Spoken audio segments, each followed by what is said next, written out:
can't. Energy was busy today. I know we had a long meeting about utility. We're busy, I know. I'll probably miss the bill soon. We had another one. I got you. You can represent Oklahoma for me. Her birthday is Friday.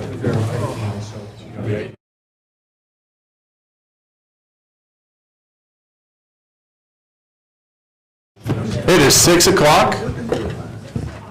We are going to call this meeting to order. And if you would stand with me, we're going to ask Gabriel Jackson to lead us in our Pledge of Allegiance.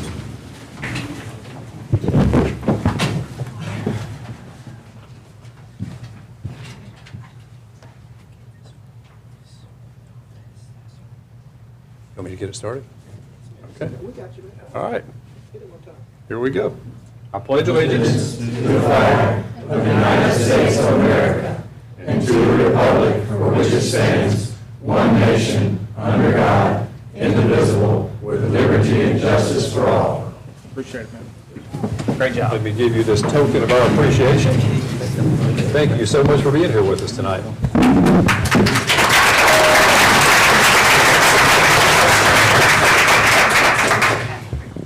Alderman Miller, would you lead us in our invocation, please? Thank you. Heavenly Father, we first come and we say we thank you for this day that you allowed us to witness, and we realize we'll never witness it again. Then, Lord, as we go forward with the business of this city, we pray, Lord, that the decision that we make, first of all, be pleasing in thy sight. Then, Lord, we thank you for the opportunity you have given each and every one of us to serve in whatever capacity it might be. We just continue, Lord, to give you all the praise. Then, Lord, ask you that you would bless our souls wherever they might be. Continue, Lord, to bless this city, this county, and this state. We just thank you for all that you have done. In Jesus' name I pray. Amen. Amen. Could I have a motion to approve the agenda?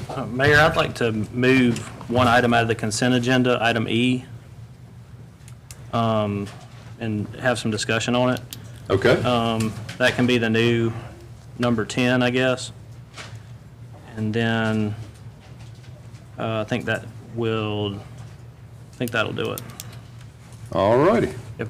We'll move to NLC discussion to item 10, and everything else will change numbers going down the row. There was a motion. Is there a second? Second. There's a motion and a second. All in favor say aye. Aye. All opposed, no. And the agenda has an approval. Item 5 is to approve the docket of claim numbers listed on your agenda. Is there a motion on that? So moved. Real quick, sorry, I know, Joe, I know you told me about this, but I just want to get it for the record. I know we were paying Lehman Roberts for some paving they've done. Yes. But they're coming back into town to do the repairs on last fall's paving projects. Can you just update that timeline for the record, please? Go ahead, Joe. Yes. Yes, I've talked to them, made them a list for them to come back. They promised me they'd be back September the 1st with a full crew to take care of it. Take them about 2 days, maybe. And also, we're only paying part of their bill. They haven't given us the full bill. We still are holding $500,000, so I think they'll come back. Okay, thank you, Joe. Do we have a motion and a second? We don't have a second. Do we have a second? Second. A motion and a second to approve the docket of claim numbers. All in favor say aye. Aye. All opposed, no, and that motion passes. Item 6 is to approve the minutes from the regular Mayor and Board of Aldermen meeting of August 4th. Motion to approve. Second. So motion and a second. We'll have a roll call vote. Alderman Kitchens. Aye. Alderman Piper. Aye. Alderman McClendon. Aye. Alderwoman Lynch. Aye. Alderman Miller. Aye. Alderman Robinson. Aye. Alderman Wicker. Aye. That motion passes. Item sent is the consent agenda minus item E. Motion to approve. Second. There's a motion and a second. All in favor say aye. Aye. All opposed, no, and that motion passes. Item 8 is the personnel docket. Is there a motion to approve the personnel docket? So moved. Second. We have a motion and a second. All in favor say aye. Aye. All opposed, no. That motion passes. Item 9 is the donations docket. Can I have a motion to approve the donations docket? Motion. Second. There's a motion and a second. All in favor say aye. Aye. All opposed, no. That motion passes. Item 10 is the previous item E off the consent agenda, which is the approval for Mayor and Board of Aldermen to attend the National League of Cities City Summit in Nashville, Tennessee, November 18th to 21, and pay for registration and travel expenses. Alderman Piper, did you want to get some Yeah, questions just- answered on that one or talk about it? Yeah, it's just, I know this is something that we've gone to in the past, but I think the more that I've kind of researched the NLC, I don't know that it brings the value back to us, and the, kind of is aligned with, kind of what our community goals are and our community values are, in my opinion. So, I think that we can find better ways to, use our dollars and our travel expenses. Okay. We are members of the National League of Cities, and so since that one was close by, I just put it on there in case anybody wanted to go. I don't know if it fits my schedule or if I was going to go or not, but they usually do have valuable classes, and they give you a national perspective on things. Yep. Anybody else have any discussion on that one? Are they in any way redundant with MML? In some ways they are. Yeah, they have classes just like the MML does, but they have more of a national look. And so you're learning, instead of just learning from people in the state of Mississippi, you're learning from others outside the state, see what other states do as well.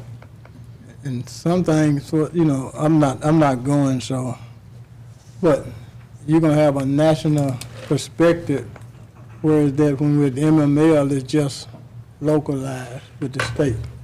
And some of the members of the MML is official on that also. The mayor of Hattiesburg is also official, and I know a couple of years ago, the clerk from Laurel, Mississippi, she was an officer at the National League of Cities. Mayor G. McGee from Ridgeland's been an officer as well. Yeah, so it do have networking. You just can't even put a price tag on networking, for as I'm concerned.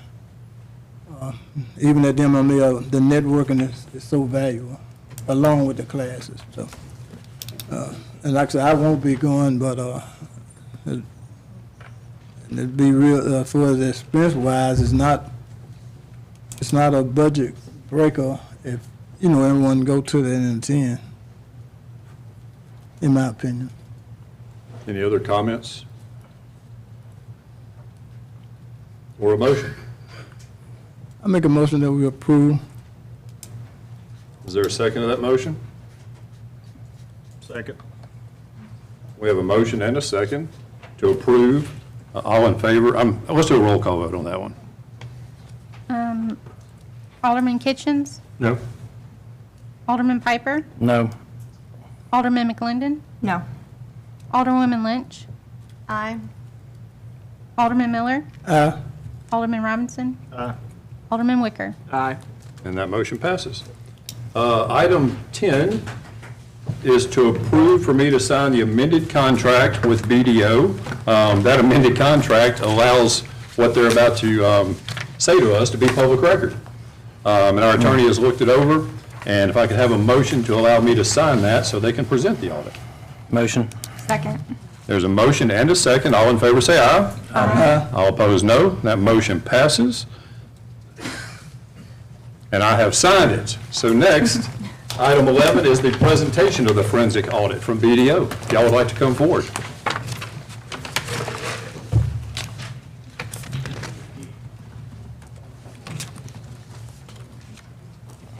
Guys for having us. I'm Wes Winborn. And if y'all could, would you speak in the mic? We got people watching on YouTube, Okay. and they're really interested in All this. right. Yeah, I'm Wes Winborn. I'm the principal with BDO from Ridgeland, and we're engaged to look over some numbers on the budgets.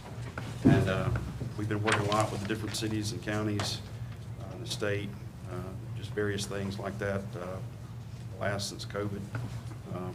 And so, anyway, we put together a team and looked through the numbers, and I'll let Ryan here kind of go over it with you, and I'll follow up on some stuff at the end. Absolutely. Thank you. Like Wes said, it's a pleasure to be here today. Thank you all for having us, and we appreciate the opportunity to speak with you about the report and the observations that were made. Just a little bit of kind of introduction, actually. I think we should set, for the audience, allowing you to know a little bit about who BDO is. BDO is a global public accounting firm. Wes and I sit in the advisory practice of BDO. So a lot of people think of BDO as an external auditing firm. The city has its own external auditing firm. I believe it's the company, the Jarrell Group. So BDO was not engaged to do a financial statement audit that you have every year with your external auditors. This was a targeted review requested by the residents, approved by the board, for us to look into the utility fund deficit. And so the work we perform is more under what I describe as consulting standards, that as it's used in our industry, but wanted to just kind of make a clear point that you have your own financial statement auditors that do your audits every year, and the work that we were doing was separate from what they do on an annual basis. We've been working on this project for about the last 3 to 4 months. BDO was engaged, I believe it was around March or April of 2026. The timeline this project took is typical of what we'd expect in these projects. We did run into some delays just at the end of the summer, as folks were going on summer holidays and other commitments. And so typically when we're performing a forensic audit like this, we anticipated to take about 1 quarter's worth of time. And so I think we met both the timeline and the budget commitments that were set forward for BDO on this project.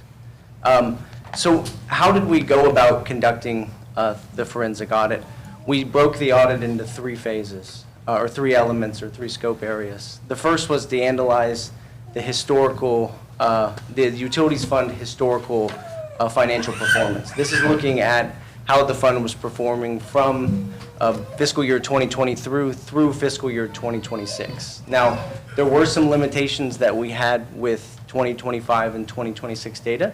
Nothing at the fault of the city. Your 2025 audit with the Jarrell Group is currently ongoing. Therefore, your books and records have not been finalized for 2025. So we're working off of the best information available for 2025. And we've noted in our report that, it's based on, there are some estimates. Those numbers could change based on your audit with the Jarrell Group. And if necessary, those numbers could be refined in the future should the city, want to make that more precise. For fiscal year 2026, that's actually the year the budget deficit that we're going to talk about was identified. That's an ongoing year. Your books and records or your accounting records are fluid and ongoing. And so we just want to point out that it's best on the best available. The analysis was performed best on the best available information for fiscal year 2026. All other years, fiscal year 22, 23, and 24, we had complete financial information. That is this. We relied on the same information that your auditors would have relied on for the purpose of conducting their financial statement on. I think it's important just to set kind of the foundation. And then make sure there's no questions on just the data we relied upon before we even get into the observations. So the first step we did is we looked at the historical performance as I described. This is looking at your operating revenues and operating expenses specifically for the utility fund.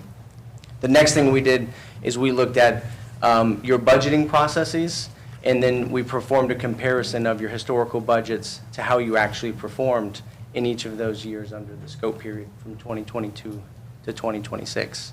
And the last is that we looked at the utility funds budget deficit items that the mayor had mentioned in one of the board meetings earlier this year. To kind of just set some foundational numbers of how we looked at that. In the initial budget deficit was identified at around 2.6 million for the utility fund. Later on, that was communicated in January of 2026.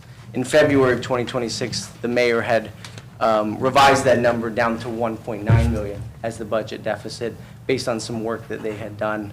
That was the latest budget deficit that we were made aware of as kind of the foundation for what we were assessing as part of this audit. And so when we talk about the budget deficit, BDO's work was really working at tracing down to what was the root cause of the $1.9 million budget deficit. As I mentioned, the root cause there, BDO, when we presented our proposal to the city, we set this out in a phased approach. The first phase was a limited review, high-level assessment to try to identify are there any potential root causes for the budget deficit and any other potential areas of concern that might have been a cause to that budget deficit. Then there's the option for the city to conduct a second, what I'd call a more comprehensive review, drill down into your financial statements and activity. But that phase would be at the decision of the board. After the results of this phase one, we present our report. You understand the observations. If there's something that you identify that you feel is a second phase is warranted, we would then have a future discussion with you. But this first phase that BDO did over the last 3 to 4 months was designed as a high-level root cause analysis, and that's consistent with the proposal that we had put forward earlier in the year. I'll pause just for a moment. Any questions before I kind of get into each of those 3 categories that I described? Great. Questions? Okay. To perform this analysis, I'll start with the first category that I mentioned, which is the historical performance of your of the utility fund. What we noted is that when we looked at your operating revenues, this is the traditional revenue that the utility fund generates, right? This is your water, your sewer. This is an interest income or other kind of ancillary revenue that would be generated. We saw that revenue was increasing year over year. This is actual revenue, but at a kind of a slight increase from fiscal year 2022 through fiscal year 2025. Approximately $7.7 million of revenue generated in fiscal year 2022 compared to approximately $8.9 million generated in fiscal year 2025. In comparison, operating expenses, we did the same analysis. Again, just looking at how the fund was trending, we saw that operating expenses were trending higher at a faster rate than your revenues were.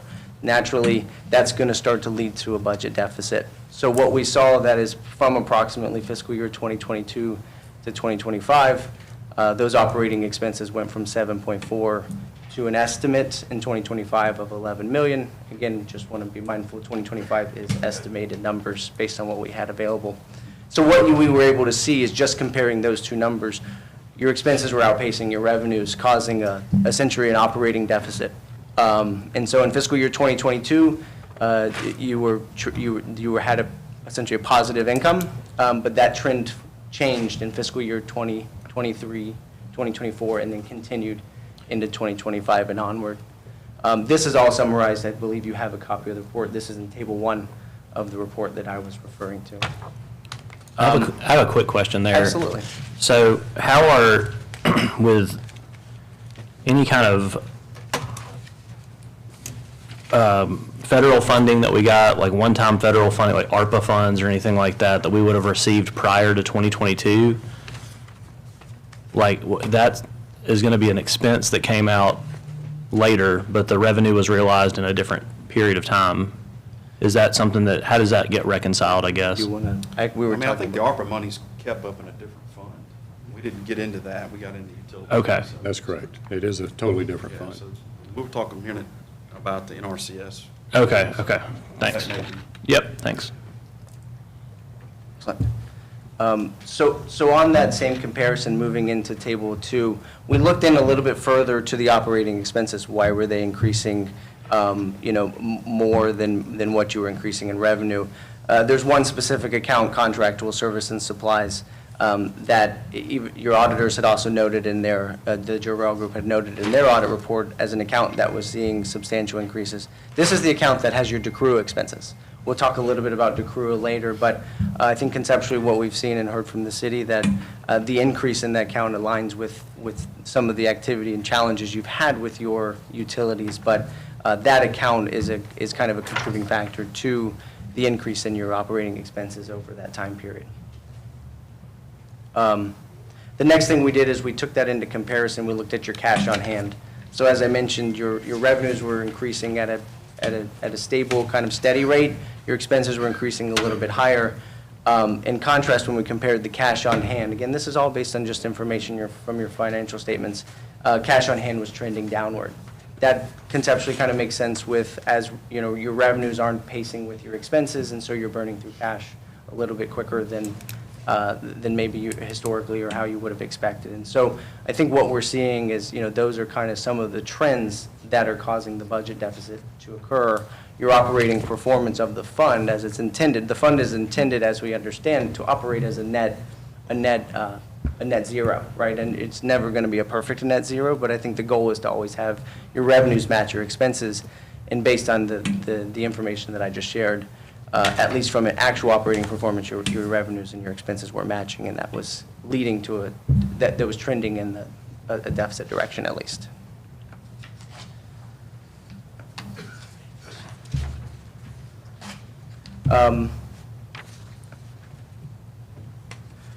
A little bit about the cash. We did perform some additional procedures where we just looked into your bank, some of your processes around expenses and cash, and we looked at your bank reconciliation process. That's kind of a standard kind of monthly accounting process that would be performed. And what we understood is there was a historical backlog of bank statements and getting those reconciled. I think you were also behind on some of your audits during the scope period, your external audits.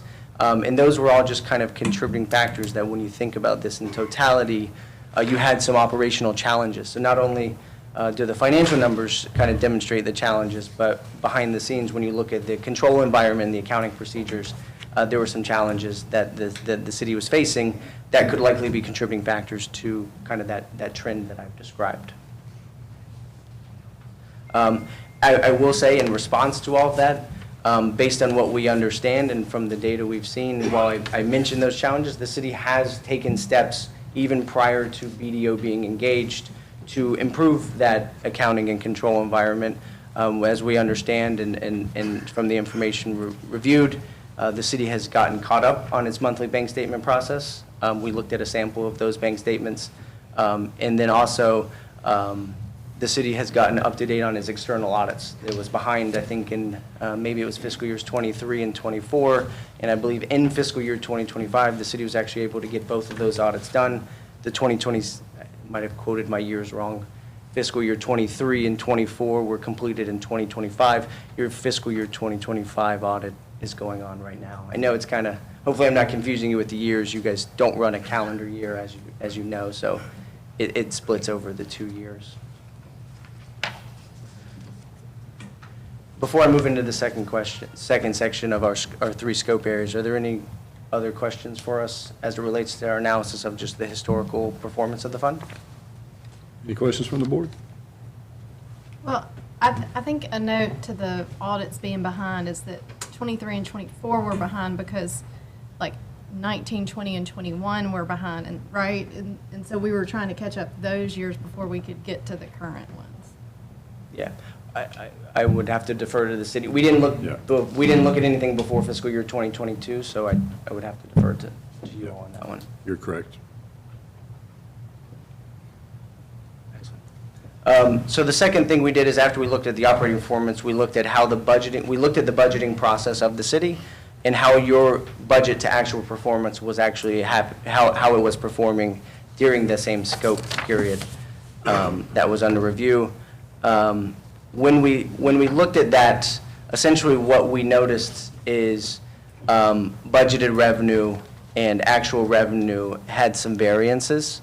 When we looked into that further, it appears that what was happening is there was the way the budget was being prepared is that the cash on hand was being accounted for in the budget. So it was a line item, and essentially what that was kind of disguising, when you look at it on a budget and perspective, budget to actual perspective, when the budgeted numbers for, say, fiscal year 23 and 24 were 9.7, 10.7, and I'm on table 4 if you guys are following on the report.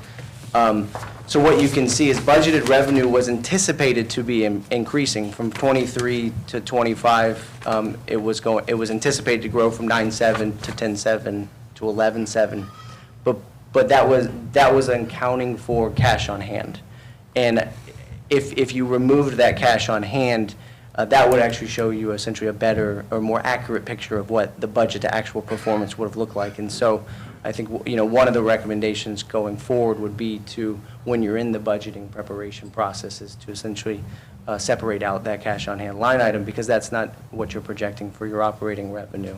And so, it was an aspect of the budget that was being included. And again, I think it does point to some of the root cause of maybe it could have been identified earlier if that line item wasn't there, but it wasn't there for, any wrong intent, I don't believe, but, the reality is it was there, and it was kind of disguising that, that the training wasn't there.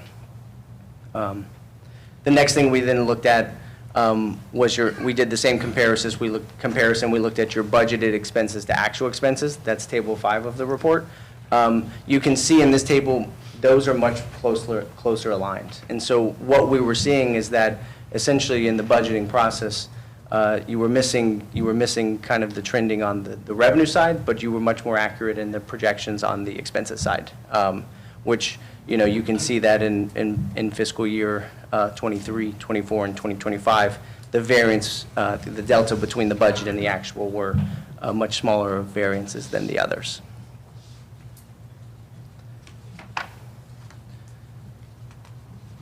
Before I move on to the third section, any questions about the budgeting and actual process?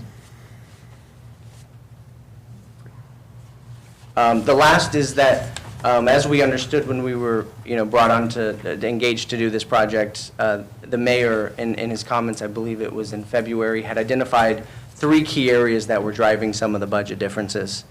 This was an expense related to the NRCS EWP project.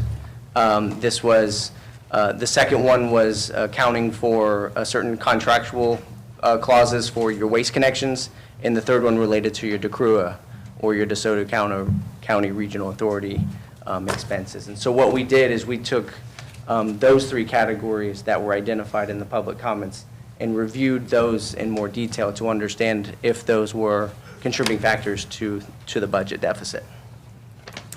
When I start with the first one, the misclassification of the EWP reimbursement, our review identified that while the revenue was recorded in the budget, there was an expense that should have also been accounted for in the budget that would have essentially offset that revenue, and that contributed to the budget variance that was identified. For the waste connections, price escalations, we also identified that we reviewed the contract and saw that there were written contractual escalations that were in there, but that increase was not being accounted for in the budget process as well. And then there were certain DECRUA invoices, the third category being the DECRUA invoices that we also saw were contributing to that budget deficit as well. I think bringing all that together, though, what we did see is that these 3 reasons alone, the DECRUA, the waste escalations, and the EWP loan, are not the sole reasons that there is a budget deficit. We, based on what we reviewed, those 3 alone aren't the root cause, the sole root cause, and that combined with what we described in the first section of the report, the operating performance declining, and certain processes and controls needing to be improved, all those taken together are really the kind of what we've identified as kind of the root cause for the budget deficit, and not just those 3 items alone.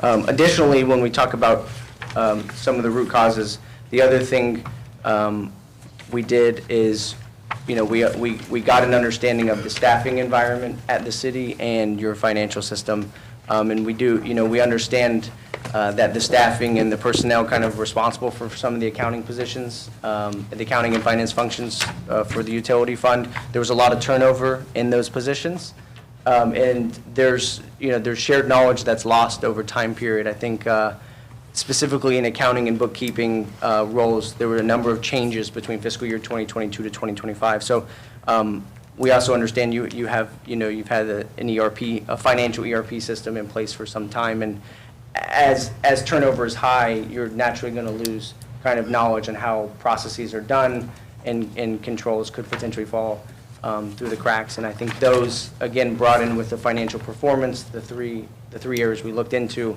as well as some staffing and financial system challenges you had, those, again, all together really kind of speak to the full story of why you have a budget deficit in this.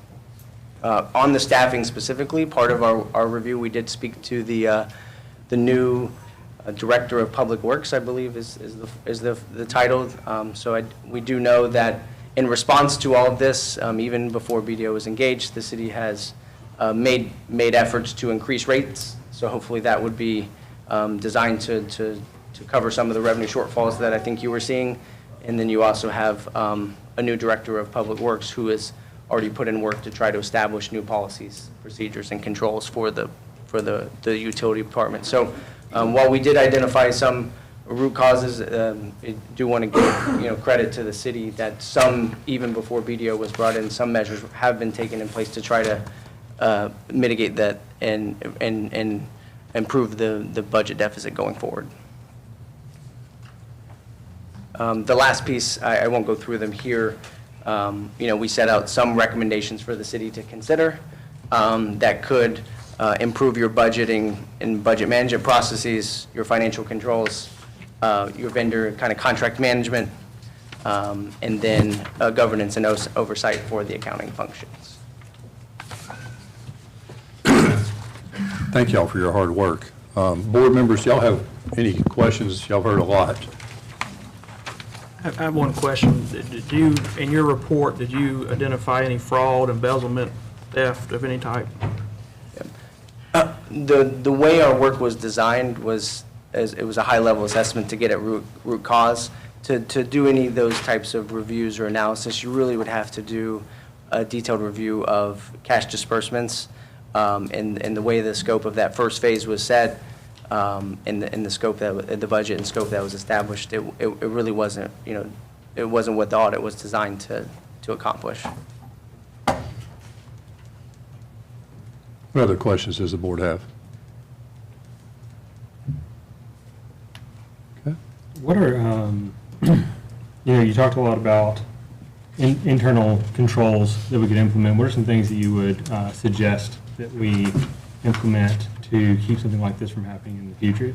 I mean, I think that we, as a board, over those years, I don't think that anyone really understood the gravity of how much money we were running in a deficit for those years. What do you think could be done to mitigate that in the future?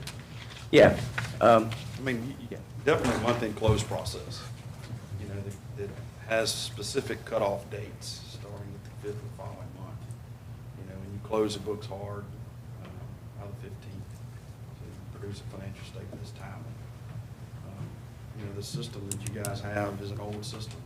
It's a 1988 system. It needs some upgrades. We work with a lot of cities and counties to try to help them. One, get their books up, help them with the month-end close process, even consulting on the budget engagements that they want us to be involved in to help them do that process, but also, upgrading their system with the processes in place. That's rampant throughout Mississippi, we're seeing. Yeah. But that's definitely something I would further look into. Yeah. Are there any specific metrics you think the board should receive on a regular basis that would help us out? I mean, just monthly financial statements compared to budget. Yeah. And make sure you have good budget process put in place. Mhm. And you start that process in May if the budget needs to be in place by September. Just those things like that. And we can talk about that further too. You've got some recommendations, I think, in that report as well. Yeah. Yeah, we certainly can help with that. In Alderman Kitchens, as far as the hard month end, generally about the 5th of the month, we all get a 5 a.m. text or email from Ed saying the month is closed. Yeah. We're all excited about it, so it is happening. Wes, would you think there'd be any benefit to the city to do the general fund as well? Or would you find maybe some kind of structural issues you're talking about that you've already described? I mean, I'd wait for your audit for 25 to come out. I mean, there should be some recommendations in there. They should look at some controls as well. Would you mind speaking into Yeah. the? So, I would recommend waiting till your 25 audit gets done, and there'll be some recommendations in there these guys should give to you. You're going to run in the same, I would think, looking at the general fund, the control deficiencies and the policies and procedures that should have been in or needed to be in place are probably going to find some of the similar, inconsistencies in your books. The audit may, bring some more things to light. I'd wait to kind of see what it says. Do you think, and with, you said they would maybe identify some issues, do you think some of the issues that you guys identified would maybe possibly should have been identified with previous audits? I'm not their audit, I don't want to step in their shoes, Yeah, I but, understand. what they looked at and things, but, that's definitely some things that you guys should be brought to light in, yeah. Any other questions? Okay. Once again, I want to reiterate what we said in our last meeting online. We appreciate all of your hard work. Our staff and I have been listening and looking at your recommendations, and touch base with us next year, and we'll tell you what we've done to split things up and take your recommendations into consideration. And we really appreciate it. Yeah. Thank you, guys. Okay. Thank y'all very much. Safe travels. Before we move on, Oh, yes, Alderman Kitchens. I'm sorry, go ahead. Oh, Mayor Johnson, just real quick. So now that this is like public record, is this going to be published somewhere or snippets of it? I don't know what. We'll put it on the website. That would be fabulous. Yeah, 'cause I we'll know put it the same place we put the other audits. It's tough even when I have the tables in Yeah. front of me to see exactly what's going on. We will make So, sure that thank you. happens, now that we have their permission with this new contract. Perfect. Thank y'all again. So I actually do have a suggestion and a motion in relation to this. I'll just read it. In reviewing BDO's findings, it's clear that we need more internal controls. That's part of what the recommendations were in the audit. And there were several suggestions they gave for things that we could do. How are we able to run 6 to 7 figure losses multiple years in a row without the board realizing? It's because our current informational inputs and revenue and expense reports reports and docket of claims are not sufficient for us to fully conceptualize the actual financial health and cash position of the city. The suggestions provided by Mr. Espita were good. And we didn't really talk about the February 11th recommendations that he made, and I think those are things that we definitely would definitely be helpful, but none of them involves improving reporting to the board, nor do they provide solutions that fulfill all of the recommendations made by BDO. It's my opinion that the board should codify certain guardrails and financial reporting metrics into our ordinances that will allow us to protect against mismanagement and have a holistic understanding of the city's finances. And I guess the question of why codify it instead of just adopting procedures, one, it creates a direct reporting obligation to the board that does not create additional burden on the mayor's office. And two, it ensures that responsible reporting guardrails will survive long after the term of this board has ended.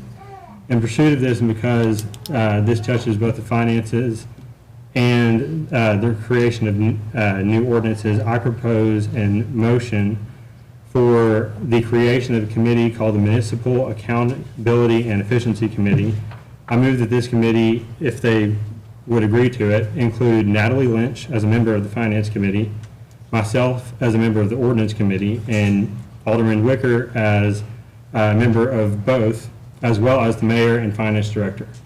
The purpose of this committee will not only be to establish these guardrails, but to address any capacity requirements needed to fulfill them. This committee can stand beyond this purpose in order to review and address any other efficiency, workforce capacity, modernization, or accountability needs that the city may have in the future. Second. There's a motion and a second. Is there any discussion on this item? Oh, yeah, fully invited discussion. That's why I call it one of them blindsided committees that just been established that we didn't even aware of. We didn't have opportunity to even think about them, whether to do them or not, in my opinion. I like your suggestion, but I think that we need another meeting, to really look over what you said and send us those recommendations that you had there, send them out to us, because you could have provided that to us before the meeting. We would have had an opportunity to read over them and then make a really informed decision. So you're asking us to make an informed decision by establishing a committee tonight. Well, let me say, I wasn't aware of. Somebody else on the board might have been. I wasn't. Well, I think a big question too is would y'all I don't even, remember what all he I said. I think that was a lot of information. Yeah. I think tabling it would be a good idea so that we could. No, there's nothing wrong with what you said. I mean, I'm in agreement with you, but I just think we need to read over what you were saying and let it, yeah, and I can enter the statement of the record too, just to help as well. whatever. So at this time, we have two committees that are working committees, right? We have our ordinance committee and we have our finance committee. We do. Those are the only two. So this is almost like a hybrid because we're taking recommendations on financials and being responsible with that, putting in guardrails, like Alderman Kitchen said, to make sure that stuff outlives us, right? And so that does kind of like straddle the line between the two. I think it would be wise to table it just so we can noodle on it a little bit more. And then also, yeah, that does kind of put Alderman Lynch and Alderman Wicker like on the spot to accept. But I think that's good consideration given I can the, rescind my, I'll just withdraw my motion and ask that it be added to the next agenda. Okay, there's a withdrawal of the motion. I guess the second won't stand since there's a withdrawal of the motion. Yeah. yes. Okay, and share that information, Yeah. to us. Yeah, for sure. I motion to table it then till the next board meeting. okay. We'll make sure it's included on the next. Is there a second to that motion? Second.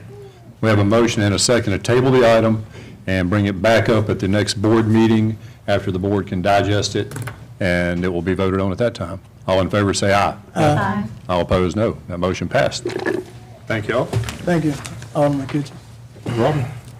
All righty, we're moving on to item 12, which is the approval for the Witches of Hernando to hold a parade on a designated route Saturday, October 10th, 2026, starting at 5:30 and lasting approximately 30 to 45 minutes. Who is the person that wanted to start the parade here to speak? It's a big crowd. Yeah. Would one of the organizers like to speak? Or you don't have to, the board members can speak too, whatever y'all want to do. We sent y'all our packet, so. We have the packet. Prepared to speak, but. We do have, all the members are given the packet. Okay. Yes. My name is Casey Ginn, and this is Erin Hill, and we are just moms in town. We have a group of 25 moms, PTA members, booster club members, educators, churchgoers. We all are religious and attend churches, and we wanted to do something fun for the community. And we do not see this as a religious or an anti-religious event. We see this as a costume parade to have fun, bring the community together, bring revenue to businesses, and raise money for the youth of Hernando. That's basically all we see it as. We've researched these rides are everywhere, all over the country, but even in the Deep South, in the religious parts of the United States. And they are not religious and they're not anti-religious. They are costumes, and we respect everyone and their freedom of religion, and we would never force anyone to come or participate in this event. So we just want to raise money for the kids. We want to bring awareness to, our retailers, bring revenue to our retailers, and have something fun for the women of Hernando that currently don't have anything. Does anybody from the board have any questions or comments? It's pretty straightforward. Okay. There was a question about if you're a nonprofit. I seen the documents. I know it's Yes. there. Could you state to that? We are a nonprofit, and we are not real witches. So, Thank this goodness. was a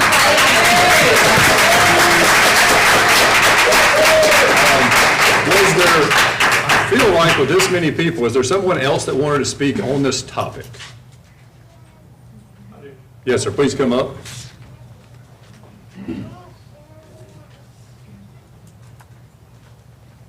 How y'all doing? How you doing?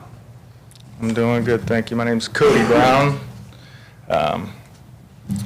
When I made a Facebook post, a simple, request for people that do practice Christianity specifically and do find things that are rooted in darkness abhorrent and opposed to what we practice in a community predominantly Christian to make their voices heard. And so when I originally made the Facebook post, that's all I was simply trying to do. It wasn't of ill intent. It was polite, peaceful, and non-confrontational. I expected maybe a handful of people to respond. Instead, within a very short time, like 30 minutes, there was over 200 comments. And eventually, it made the news, which was insane. Since then, I've received threats, snarky comments, and plenty of mockery. But I count it all joy because I am a follower of Jesus Christ. I understand that standing on conviction will not always be popular.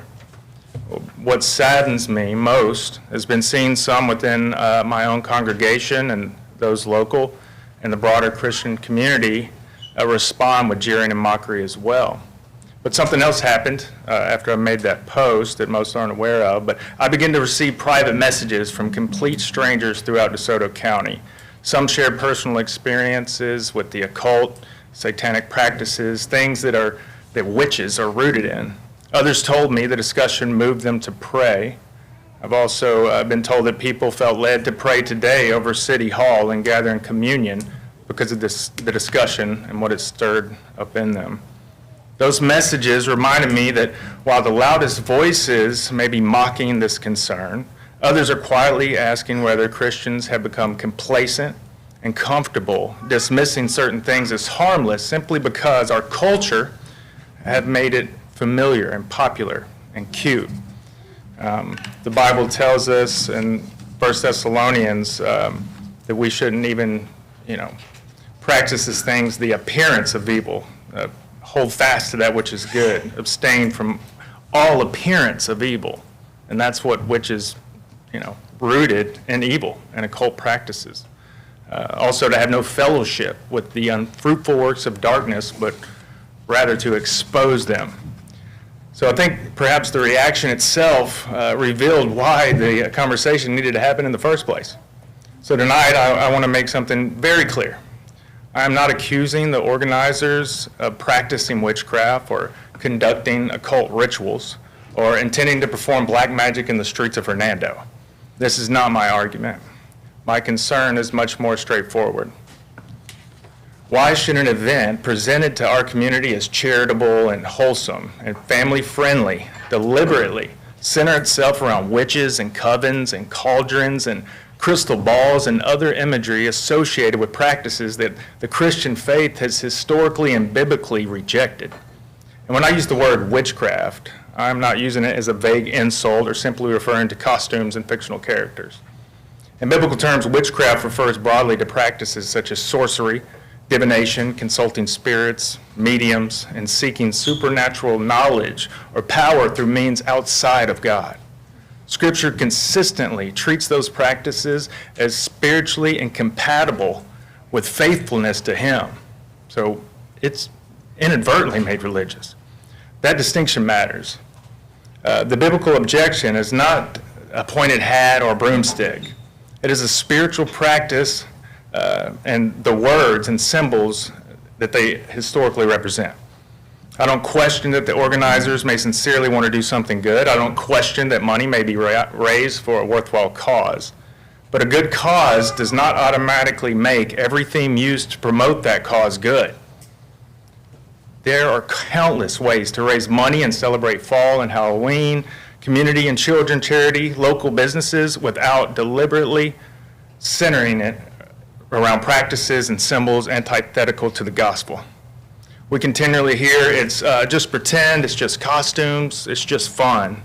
Of course, a plastic cauldron possesses no supernatural power. I don't believe that. And of course, someone dressing like a witch doesn't mean that person practices witchcraft. The concern isn't the costume itself. The concern is that the imagery represents and what happens when things once recognized as spiritually serious are repeatedly trivialized, commercialized, made cute, and eventually presented to families and children as completely harmless. At what point do we normalize something so much so that we stop remembering why Christians were instructed to exercise discernment for it in the first place? This isn't about fear, it's about conviction. I'm not afraid of witches. I'm not afraid of darkness or Satan. I do not believe darkness stands on equal footing with Jesus Christ, because it doesn't. My opposition comes precisely from what I believe about Jesus Christ and whom I claim to represent. And I want to make another distinction equally clear. I do not hate the people organizing this event. I do not wish them harm. I do not believe disagreement gives Christians the permission to mistreat people or deny them the civil liberties we expect for ourselves. But respecting someone's rights does not require affirming everything that person does or promotes. Their freedom to support this event and my freedom to stand here and oppose its theme arise from the same principle.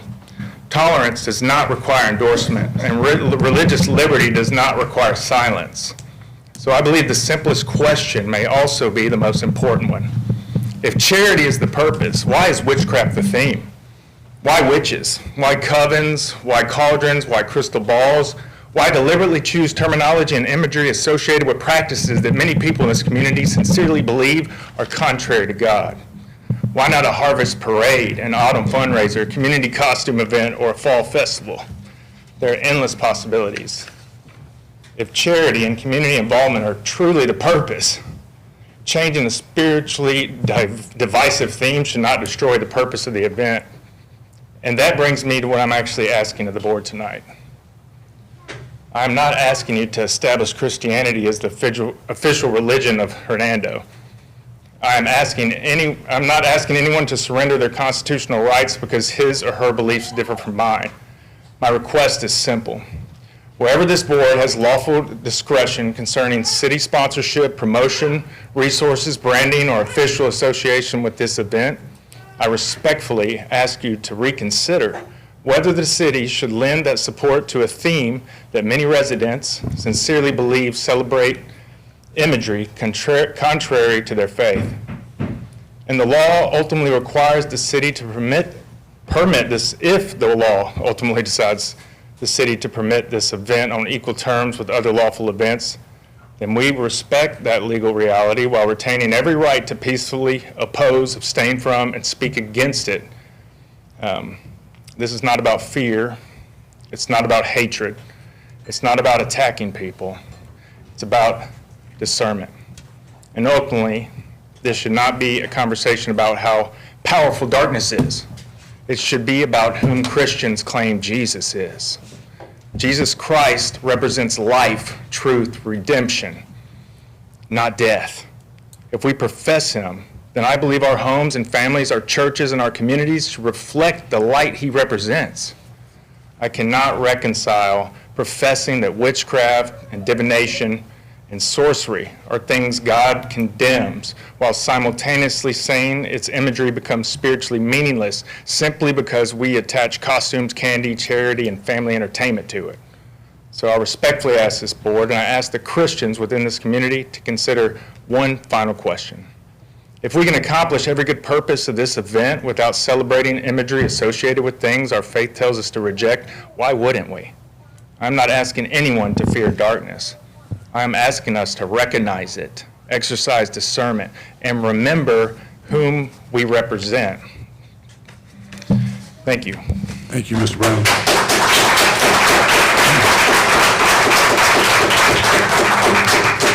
Would anyone else like to speak? Yes, sir. Yeah, in the essence of time, if try not to repeat other things that have been said. Yes, sir. I'll be very brief. Two things I want to share with you. They're trying to paint this as a fun, harmless event for kids. The Bible tells us in 2 Corinthians chapter 11, verse 14, no wonder, for even Satan disguises himself as an angel of light. Evil often disguises itself as something good. So try to keep that in mind. And before you vote on this, I want you to consider the words of Jesus Christ himself. Mark chapter 9, verse 42, whoever causes one of these little ones who believe in me to sin, it would be better for him for a great millstone were hung around his neck and he were thrown into the sea. If you guys claim that Jesus Christ is your Lord and Savior, I pray that you will take the Lord's words into consideration today before you cast your vote. Thank you for your time.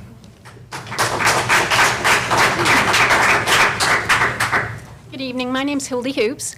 I'm from New Orleans. We celebrate a lot. We have a lot of different parades for different things.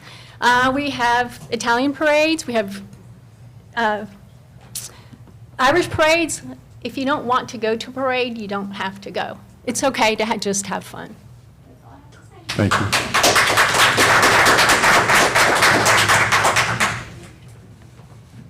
I hadn't planned on saying anything. I'm Debbie Quigley. I'm from here. If y'all say no to this, then I really honestly feel you need to say no to Halloween, because Halloween is doing exactly what this parade's doing. It's very, very clear that these people are not witches. They are not saying anything satanic. But what is Halloween doing? Think about it. You're dressing up.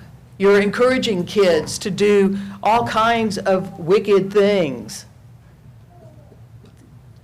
Halloween is fun. What they're doing is fun.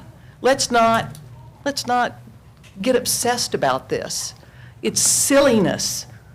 It's absolutely silliness. Thanks. Thank you. Mr. Bellflower?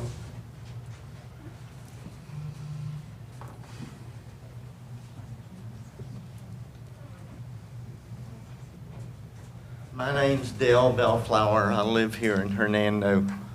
Have lived here now for almost 27 years.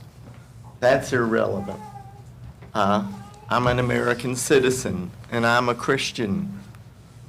And I'm opposed to this because there are other ways to hit those buttons that this group is hitting with supporting our children and supporting our schools and supporting other activities within this community. And you know that.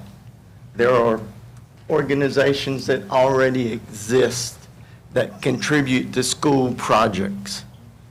There are other organizations that exist in this city that contribute to beautification projects. There are other individuals in this community that can contribute privately to support our schools and to support our projects for those kids. So that is not a real reason for this. All I'm saying before this board and everybody in here is don't be fooled. Don't be fooled, because this is pure evil. Don't be fooled. Thank you. Thank you, Mr. Bellflower. Would anyone else like to speak? Ms. Dunn?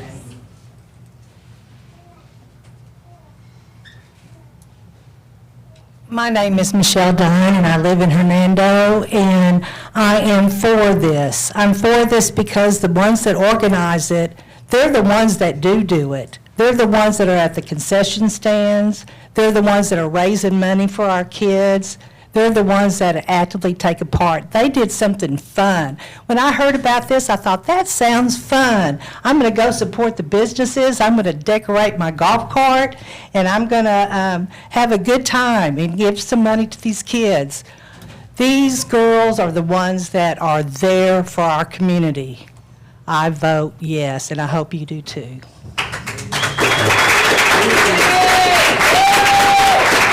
Would anyone else like to speak? Anyone on the board have comments or questions? I just have a question. Has the police chief been?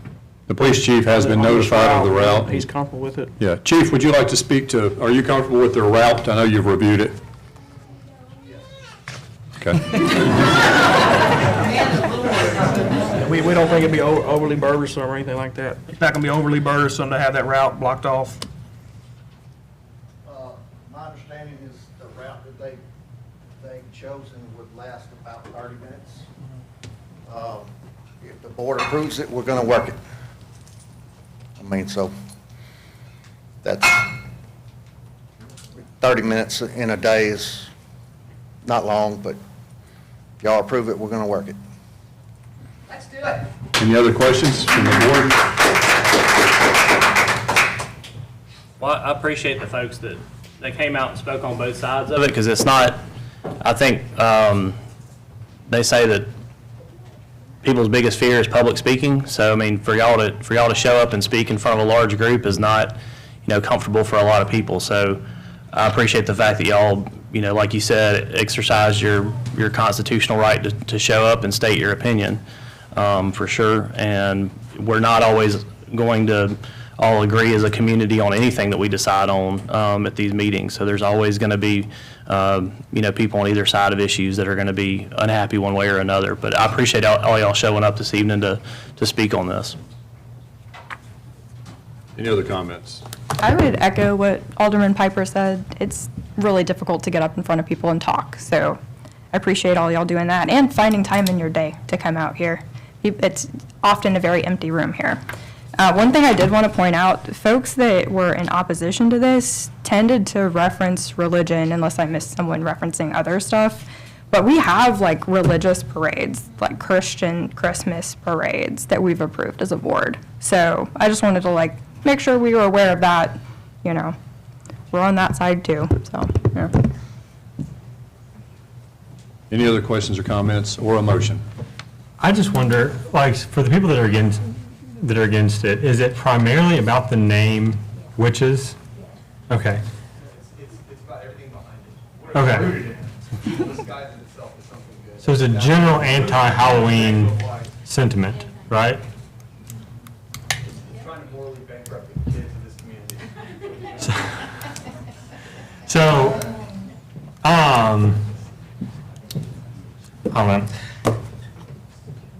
I don't know how far to go into this or not, but I've been a missionary for the last over a decade. I have contended for the gospel on 3 continents, well, 4 including ours. I have actually encountered witch doctors, shared the gospel with them, shared the gospel on the steps of mosques and Hindu temples, and encountered a lot of actual witch doctors. And I have to say, I've seen some hideous and horrible things done by real witch doctors. The occult is a real thing. I'm not diminishing that in any way. I will also say, I take my kids trick-or-treating, and they've dressed as Harry Potter. So, I mean, this is Harry Potter Disney Channel type stuff. And I think that y'all are not witches, correct? 100%, okay. Just wanted to get that on the... What? Mark 9:22. I encourage you to read that and consider it. Yeah. All right, could I? Hey, if you're going to speak, you need to come up to the podium.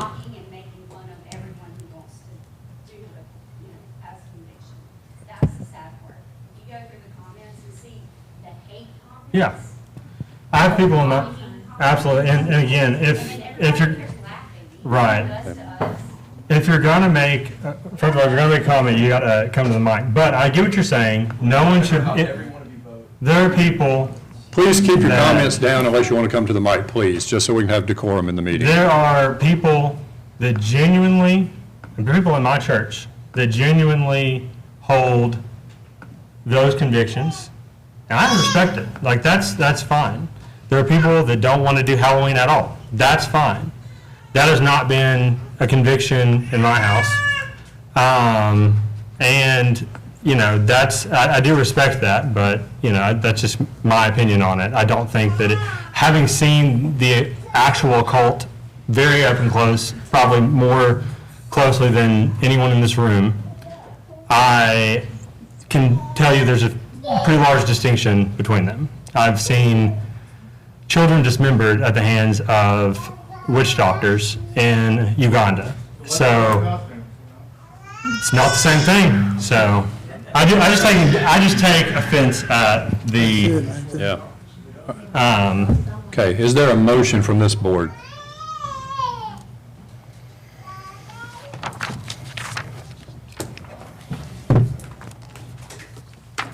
Mayor, I make a motion that we approve the parade route as listed in the report, in the agenda.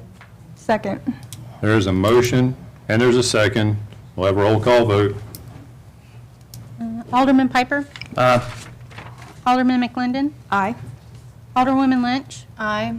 Alderman Miller? Aye. Alderman Robinson? Alderman Wicker? Aye. Alderman Kitchen? Aye. That motion passes.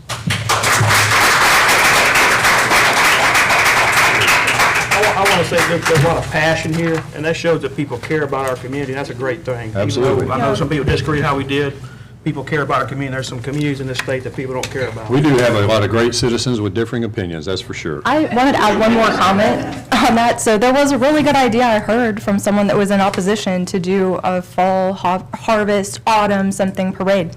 Organize it. Bring it to us, man. Like, we're here every first and third Tuesday. All right. We're going to move to item 13. Item 13 is to approve a check to DeSoto County in the amount of $12,547.20. To approve a check in the amount of $12,547.20 for 80 foot of 60-inch pipe for the Carly Drive cross-bore project. If y'all will remember, the Carly Drive is caving in, and we need some pipe. We may need to get some police out there, I think. Hey, Chief, can you make sure everything's okay out there? Or Assistant Chief? All right. I think the one lady walked off. Michelle, stay out of it.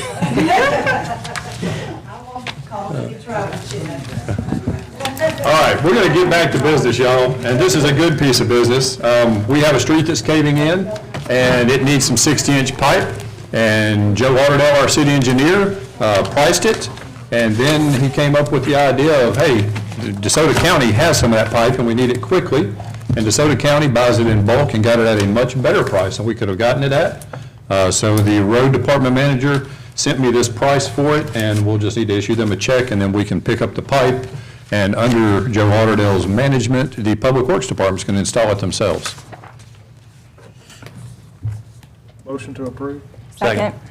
So motion and a second. All in favor say aye. Aye. All opposed, no. And that motion passes. Okay, we'll move on to our planning items. Item, which was 14, which will be 15. PL 1984. This is a rezoning amendment for a C4 zoning district located at 698 Old Highway. Is your mic on, Kristen?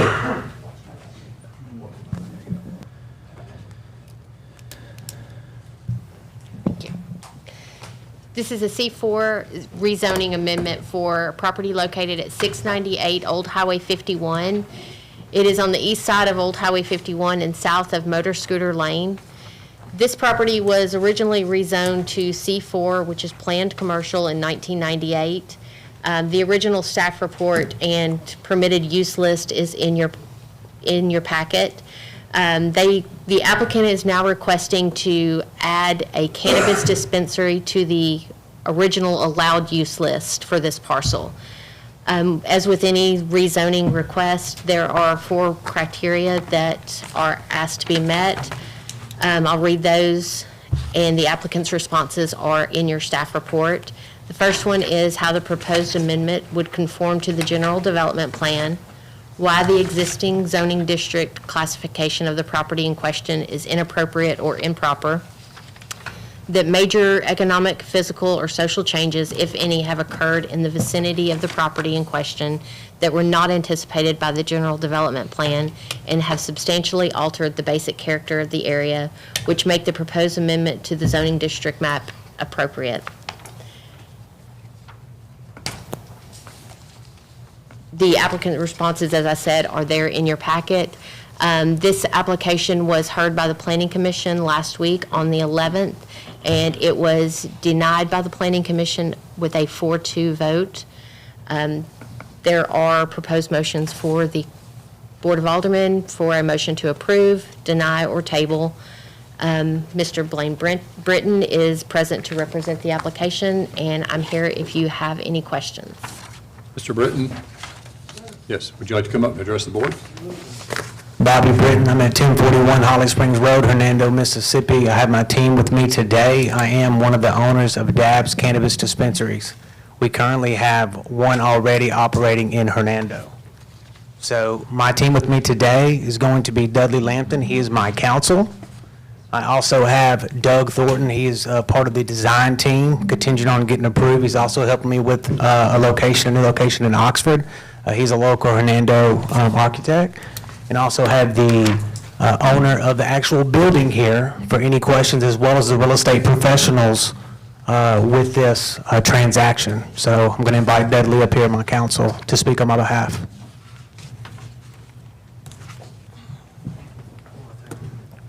I also have my manager here, Sarah, of the actual Hernando location, as well as I believe I have some patients here as well for any questions you guys have about the program. Thank you. Absolutely.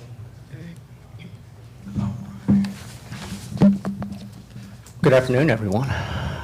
Man, I am tired after that one. I'm glad everybody left. I was worried they were here for us.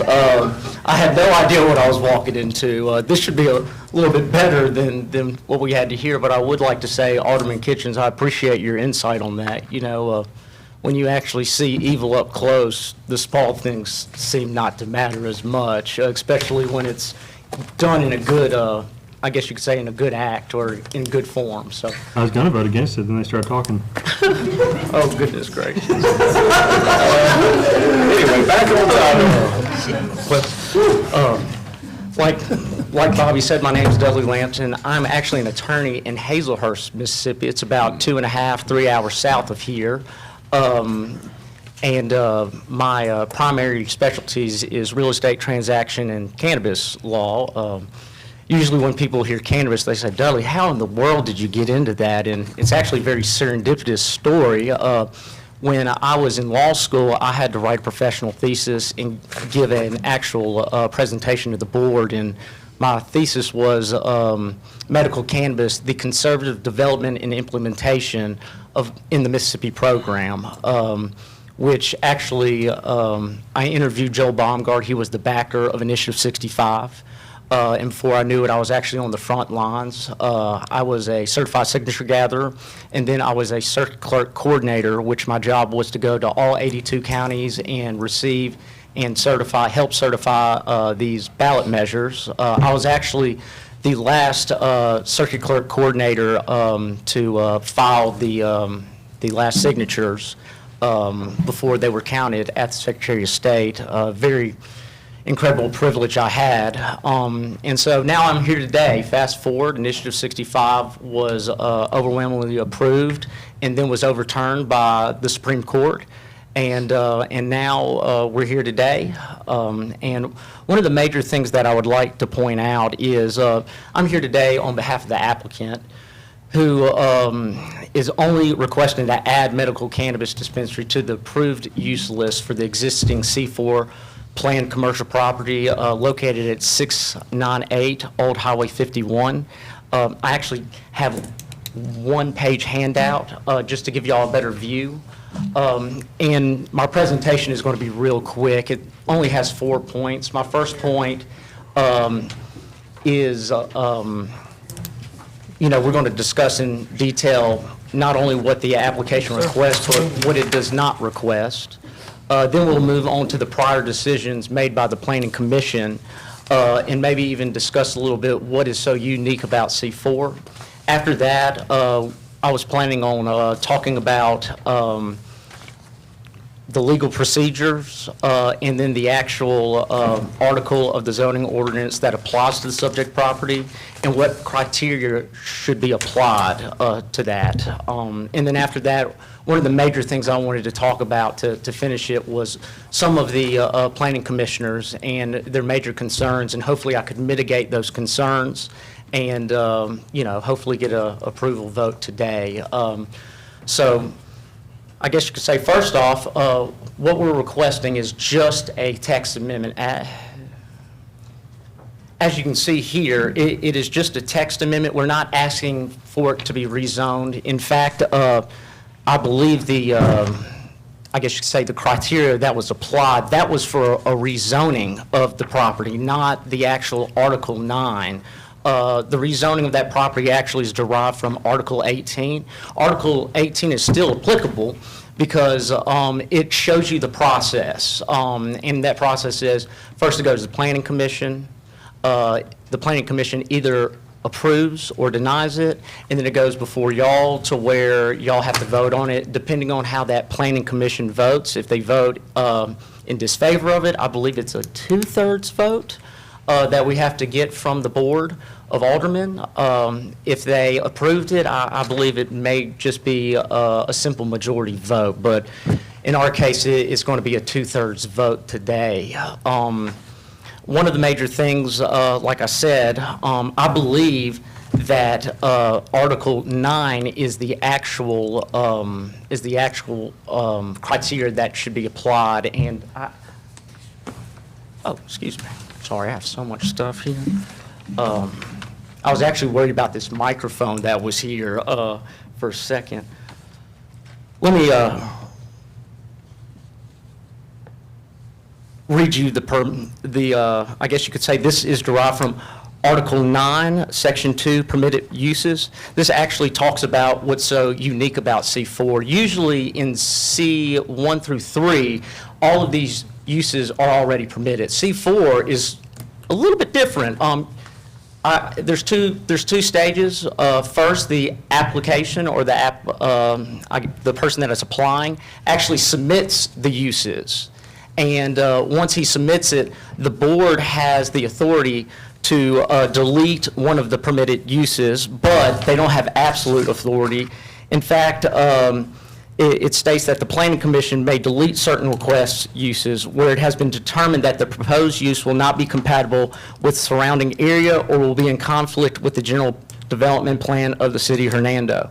And when I first started analyzing this, I worked really hard on the 2007 general plan, only to figure out that y'all have passed a new plan. I think it's the 2445 Horizon Plan. And I told myself Sunday, oh, this will not be that big of a deal. I'll just quickly look through it, only to find out that it was 120 pages. And I guess in reality, I think that's why DeSoto County is actually such an incredible place for developing and zoning. It's not like any other area that I've ever been in Mississippi. So I actually really appreciate the attention to detail that y'all have done. So back to this, that's what I believe the criteria is, not the three, I guess you could say the 3 points that are in section 18 that talks about rezoning. And with that being said, I guess we could go back to the prior Planning Commission hearings. The first one actually happened in 1998. That applicant was actually applying for a rezoning. It was M1 for industrial, and he asked for it to be rezoned to C4. They seem to have no problem there. And then not only that, the uses that y'all have before y'all, it's at the very bottom of the page. Those are the uses that were passed at that point. And as you can tell, they're retail. Some of it is hunting and fishing. I believe you have some pharmacies or drugstores as well, restaurants, any type of products retail-wise, which in a way is kind of what we're doing here. I associate it more with the pharmacy and drugstore side of things. However, some people look at it more of an alcohol type scenario. I don't believe that at all. In fact, the only reason why ABC is involved is not because they believe or designated as a recreational or retail use. It's because the Department of Health doesn't have an actual, I guess you could say, a enforcement board. When they show up to a cultivation facility or processing facility, they show up in coats, lab coats and whatnot. When you go to a dispensary and the Department of, the Department of Revenue shows up, they show up with guns and a bulletproof vest. So they're more of the enforcement route there. So that's kind of really the difference in that. It doesn't necessarily, even though it's regulated by the Department of Revenue, it really doesn't have that connotation of alcohol. In fact, the Department of Health has the entire, I guess you'd say, the authority to implement and develop regulations, the sole authority that they've delegated to the Department of Revenue. With that being said, I guess we can go to the hearing that happened last week. We were voted on 4-2 against us. One of the major reasons why, I wish I could remember the commissioner's name. She had a very good point about the church and being concerned about the daycare center being next to the church. You know, one of the things my father's always taught me is, son, Mississippi is different. Don't mess with anybody, and if you are, make sure you never mess with anybody's money or anybody's children. That's the best way to get really messed up here in Mississippi, and I've always considered that, and this is no exception. In fact, I have the survey. Oh.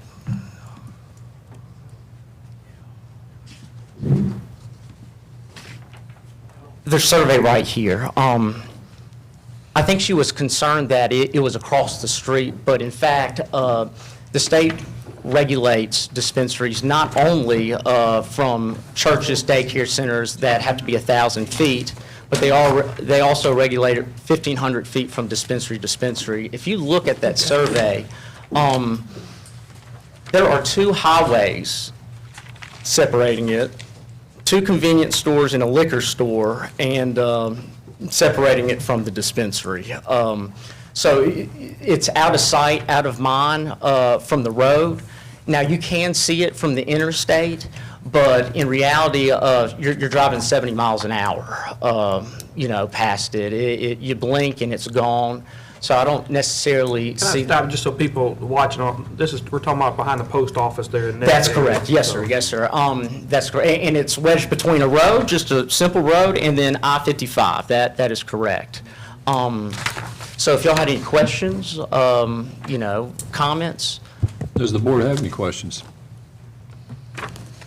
I do have questions. I have one for Kristen, actually. In your criteria for approving and denying, they seem to be referring, with this being a C4, these are already not uses in the additional plan. This is already not a use in the additional plan, so it would seem that you wouldn't have to have, and it's a C4, so it would seem that you wouldn't have to have like a justification that it had substantially changed in order to deny it, right? Amended, it's essentially a new rezoning. Yeah. It's the way we've always handled any type of planned developments. So that's the reason with that Article 18, that's the reason we had those criteria in there for the rezoning. So in the motion to approve, motion to deny, when it talks about the general development plan, it's essentially just talking about the new plan, and the old one would be a blank slate, You're essentially. essentially substituting that. How does this, oh, I'm sorry.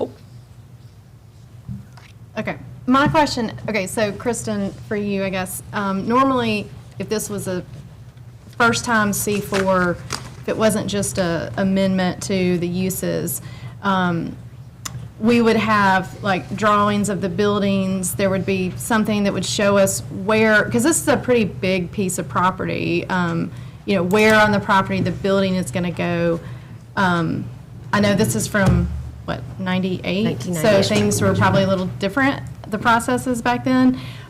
So maybe that's my question to y'all is, can you tell us about the building? Should that not be included in this request? So I believe the building and the actual site plan comes later. Like I said, all we're doing is trying to add a permitted use to the list. As far as zoning, setbacks, all of that, we are not changing any of that, and So we're going to use the existing building that's already there. So the plumbing right building, that's going to be where the proposed dispensary is going to be.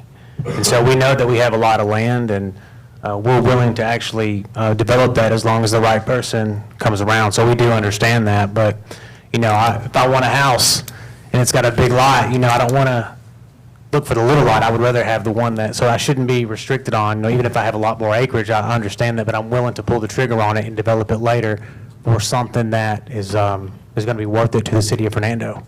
So you're saying y'all are just going to use the existing building and have Doug renovate, give y'all some renovation? plans? Absolutely, yes, sir. And if there's anything else that would make sense and that would fit and that Hernando would allow, I mean, we're very open to that. We don't want vacant, I don't want vacant property, so we can develop it as long as the right person comes along. So is this a second location, or are y'all moving locations? This is to be a second location. That's just like immaterial, but I just had that question in my head. And then secondly, I'm trying to remember, we passed a medical marijuana ordinance that really put specifics on where things were supposed to go, and I thought that this was an added use within all of our commercial zones.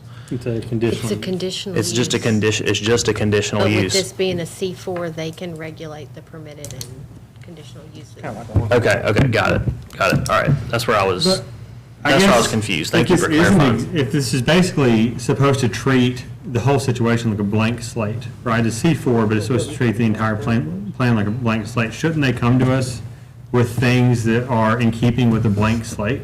Like, shouldn't they come to us with an entire plan, to Natalie's point? And if changing a use is essentially effectively a new plan, then I feel like they should come with an entirely new plan.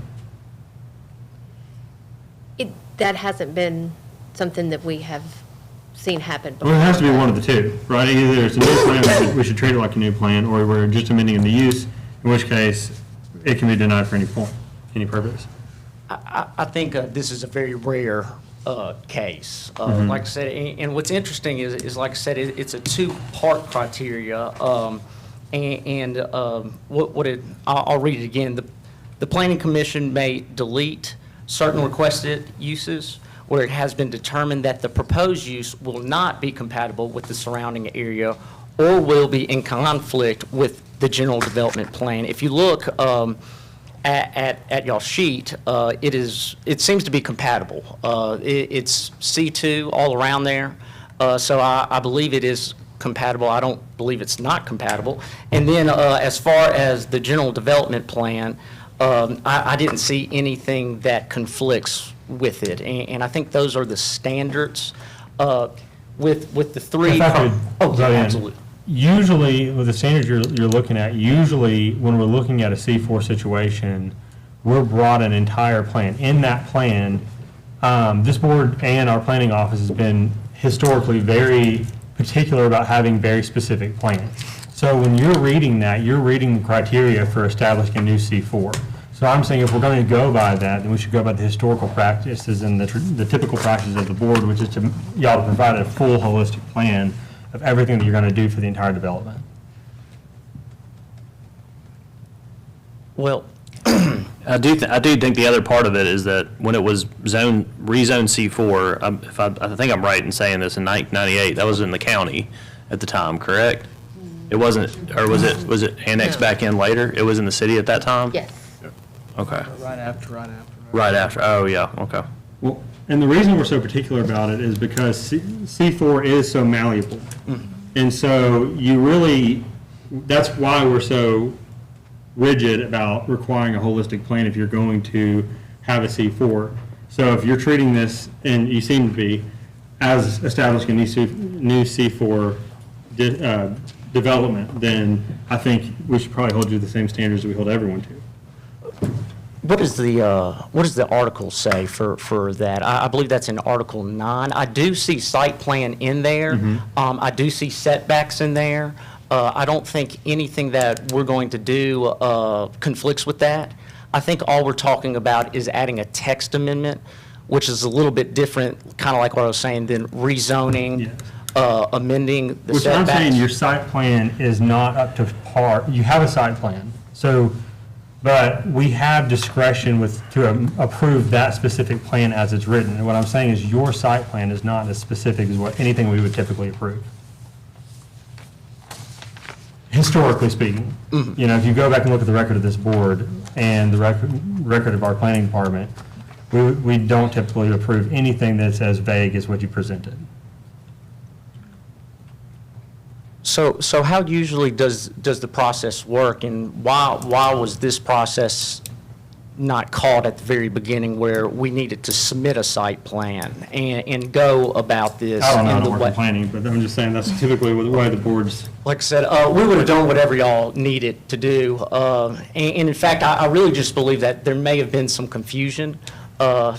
Just to be fair, I was confused for quite some time. If it wasn't for the planning commissioner that called it at the end, before they made the motion, I would have not have even been aware of it, that this was a text amendment, which is completely different than a rezoning or asking for, amendment in the setbacks or the actual development. I will say, it says specifically up there, the request is for an amendment. Well, that's what my confusion was, because they said it was essentially blank slate.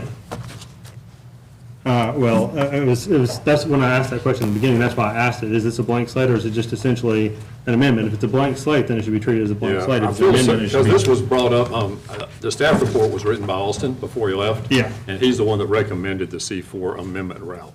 Yeah. And when you say blank slate, do you mean not having any permitted uses beforehand? Well, yeah, and that's what I was not under the assumption that was the case, but it That's sounded like correct. that was what was My being apologies, said. that is not the case. We do have a list of property uses that's located down at the bottom of the page. Like I said, we are just adding a medical cannabis dispensary to that use. What other questions do y'all have?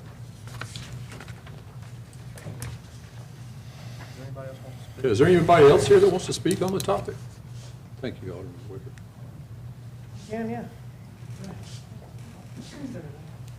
Hey, thanks guys for allowing me a moment. When you were talking about earlier having a hard time speaking in public, y'all were talking directly to me, so please excuse me as I just tried to read off my phone and get through it without puking my guts out.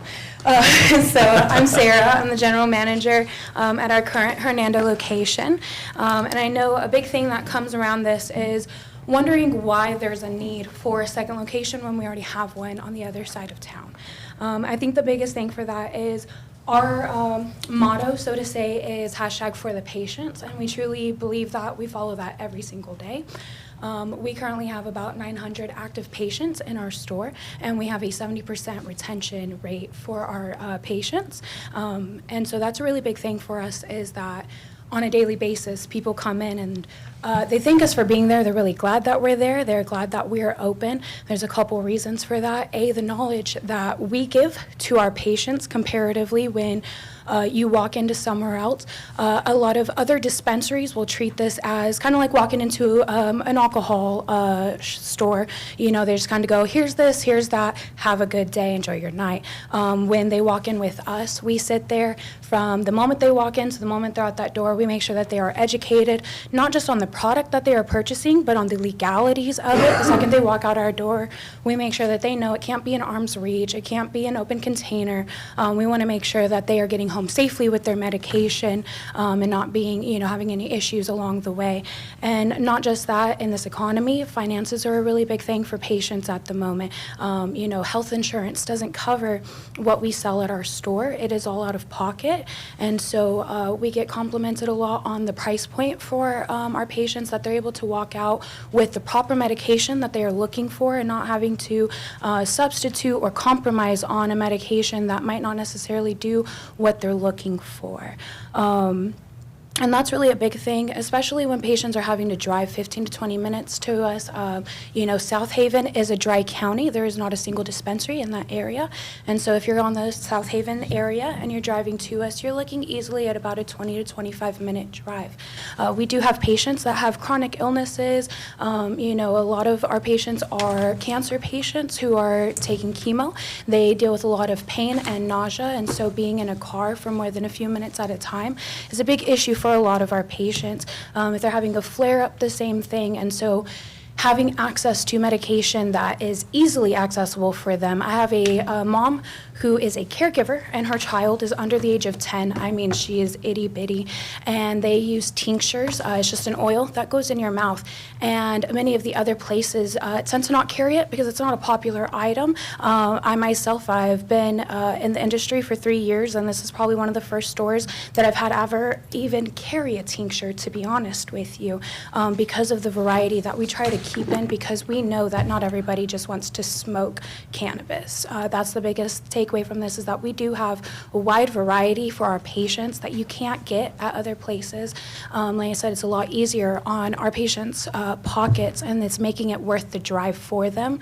But if we can give them that same great quality of service and product, and in this economy, like I said, easy on your pocket, but on the other side of town, to where they're not driving 30 minutes, in the middle of a flare-up, or trying to, transport their wheelchair child to and from in an easier place, and they show up. I just had this instance with the mom that I was talking about. She forgot her ID at home, and unfortunately, she did not come back to us that same day, because it was 20 minutes home and then 20 minutes back to us with her child, and it just wasn't really feasible for her at the time. So if we had one on the other side of town, say closer to her, she would have been able to go over to that side and get the medication that she needed, versus avoiding going back out altogether.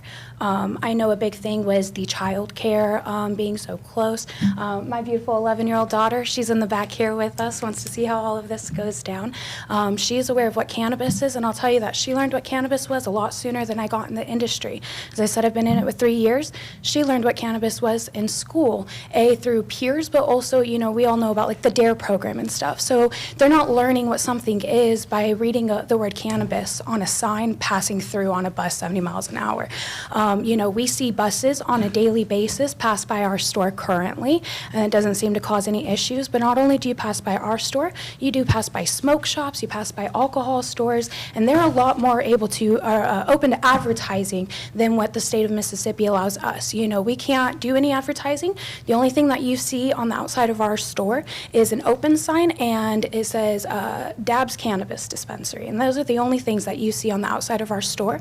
You pass by an alcohol store, you'll see, bottles of, beer labeled out there, prices, smoking. We all know that vaping is happening in, the schools for minors right now, but that's not really the case that you're seeing on the side of cannabis. So they have access to a million and one other things that could be, more frowned upon than seeing the word cannabis on a daily basis, just driving around on a bus. So I think, that shouldn't really be a concern as far as the child care is concerned for that. And like I said, just having easier access for those on the other side of town would make a big difference. Thank you. Yeah, thank you guys. Any other questions from anyone? Is there anyone else here that wanted to speak? I was going to say, I think Bobby wants to wrap up. I have these I want you to look at this.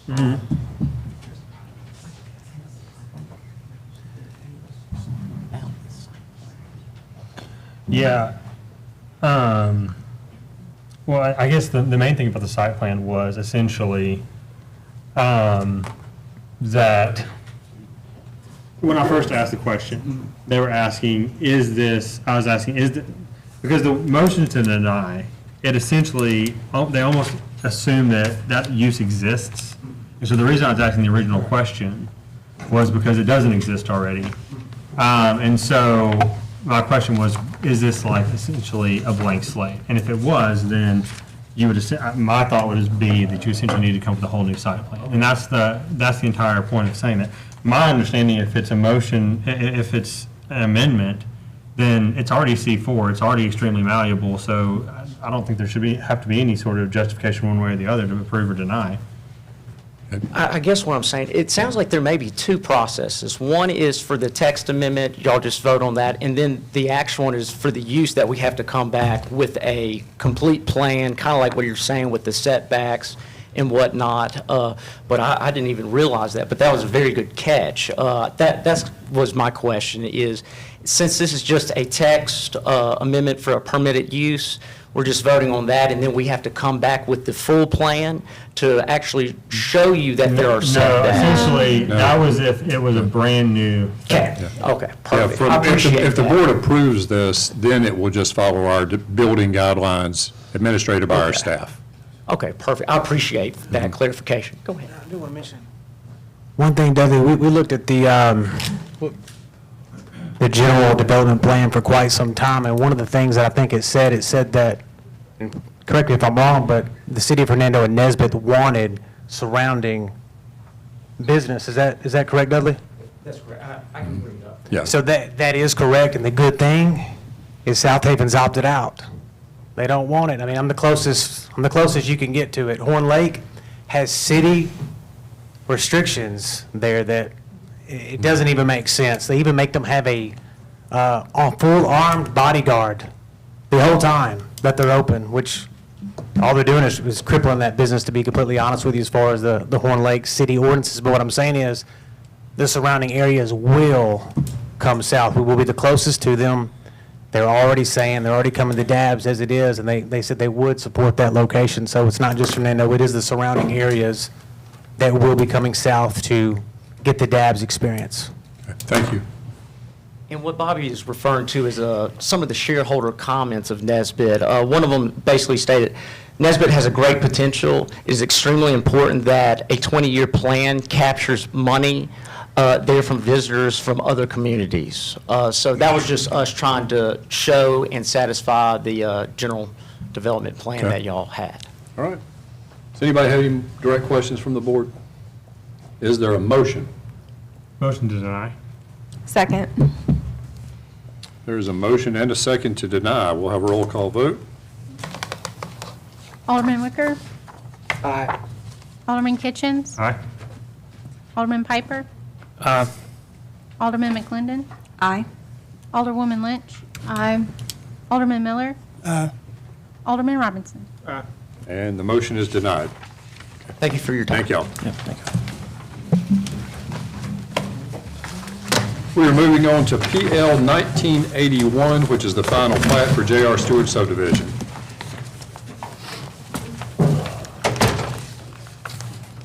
This is PL 1981. It is a final plat for J.R. Stewart subdivision, second revision.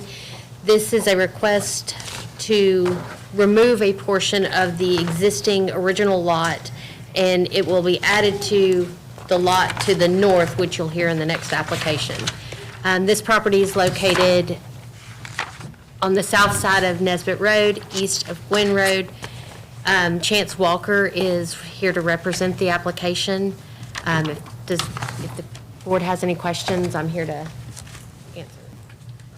Sorry, here's not Chance. Mr. Canizero is here to represent. Okay. If there's no questions right off the bat, would you like to stand up and present a short presentation? I'm not sure what, we've worked with staff, I guess we work more with Austin. What she said, we're taking one piece of property out of the Stewart subdivision and adding it to the GIN. The owner owns both lots. The GIN was not part of the Stewart subdivision, and he would like to add that piece of the Stewart subdivision to the property of the GIN, so the GIN is one large property. That's, and like she said, that's going to be for the next one also. Thank you. Any questions, let me Questions know. from the board? Is there anyone this else? is- Go ahead. I'm This sorry. is essentially the parking lot? Yes. Well, it's the area behind the GIN, yes, ma'am. Okay. Are you adding parking? No, not at the time, but that's part of the reason. They're already parking there. That's part of the reason for adding the piece of Yeah. property. So he can do something. Sweet. Is there anyone else here that was here to speak on that topic? Okay, if not, is there any more questions or a motion from this board? Motion to grant final plat approval for PL 1981 revision of Lot 1, J.R. Stewart subdivision, first revision. Generally conforms to the requirements of the city's code and ordinances subject to the following conditions. 1. One. There's a second. All in favor say aye. Aye. All opposed, no. That motion passes. PL 1993, we can probably skip the formalities. This is to add that lot, which is now not in the subdivision, to the final plat of the GIN subdivision. Are there any questions or concerns or any more clarification the board needs before voting on that one? Motion to grant final plat approval for PL 1993, the Gen Subdivision, generally conforms to the requirements of the city's code and ordinances, subject to the following conditions. 1. Second. There is a motion and a second. All in favor, say aye. Aye. All opposed, no. That motion passes. I'm not going to sit yet. I'm up for the next one also. Okay.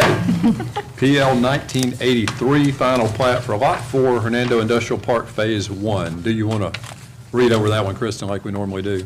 Sure. This is a different one. Sure. This is PL 1983. It's Hernando Industrial Park Phase 1. It's located on the east side of Vaden, north of Industrial Drive West. This is a final plat approval request for 2 lots on 4.91 acres. And the subject property is located on the east side of Vaden. The proposed lot would create 2 lots, both with access to Vaden Road. The existing bail bonding agency was originally constructed without plat approval prior to the adoption of the current subdivision regulations. So this would kind of clean that up a little bit as well.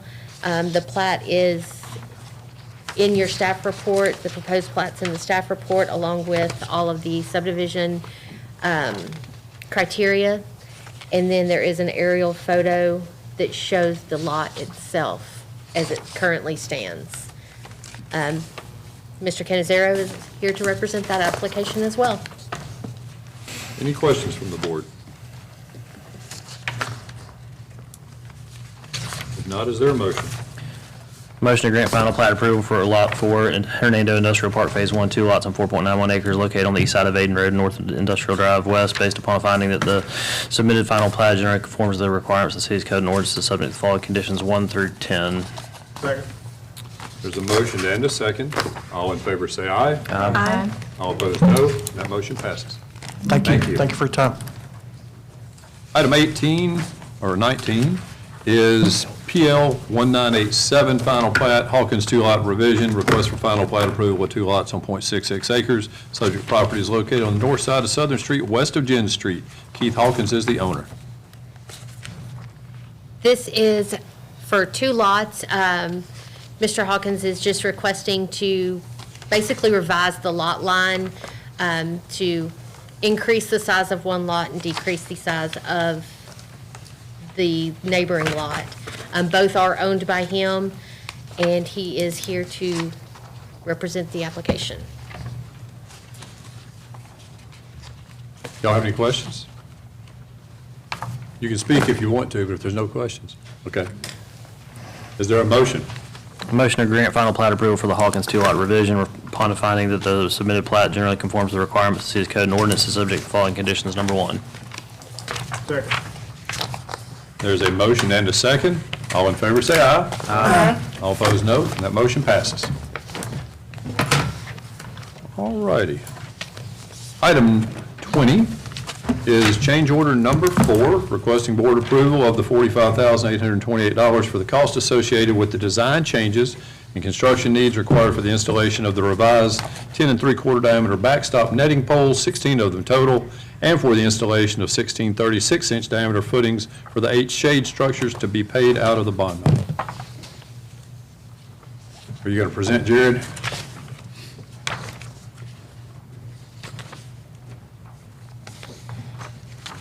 Evening, y'all. So we have change order number 4 request from the general contractor on the job, Renaissance Park.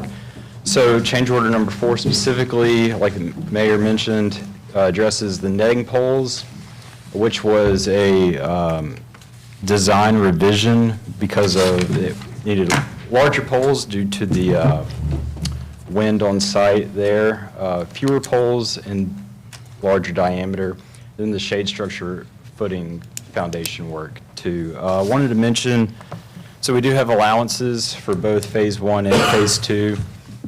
The remaining allowance money that was available in Phase 1 had been transferred over and reallocated to this change order to bring that down by about $16,000. You know, like the mayor said, this would be paid out of the general obligation bond money. So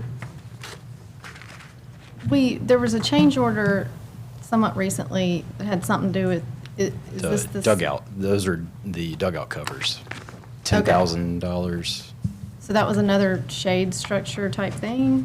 for the dugouts, the shade coverings for the dugouts. Okay. I mean, like, is there a reason we didn't figure this one out at the same time? This was more from the manufacturer of the netting poles themselves, due to their calculations, pretty much. Henry, if you have more information. Sure. Yeah, so the original design for the netting poles indicated a 6-inch diameter pole. That was at the recommendation of the manufacturer. During the process of getting the shop drawings and looking at it, the manufacturers actually looked at the spacing and said, these actually need to be the 10-inch size. And so it was a betterment, change order of them saying, if we go with the 6-inch, the spacing and where these are located is going to potentially lead to issues down the road. And so they really recommended we went with the 10-inch once they went in and did the shop drawings and did the design of kind of the structural design of those features.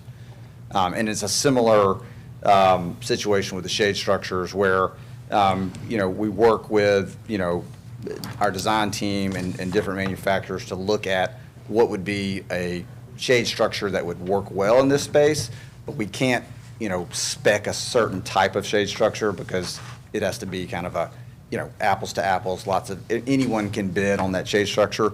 But when it comes time to actually get the shop drawings done and look at the fine tuning design by the manufacturer that's been selected, there's a design modification that occurs. And so this is, again, some of the costs being covered by the allowances, but some of the costs having to be part of a change order.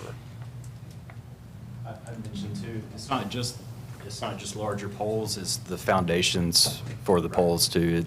They had to be wider, they had to be deeper than what was originally designed. Are we expecting any additional design changes?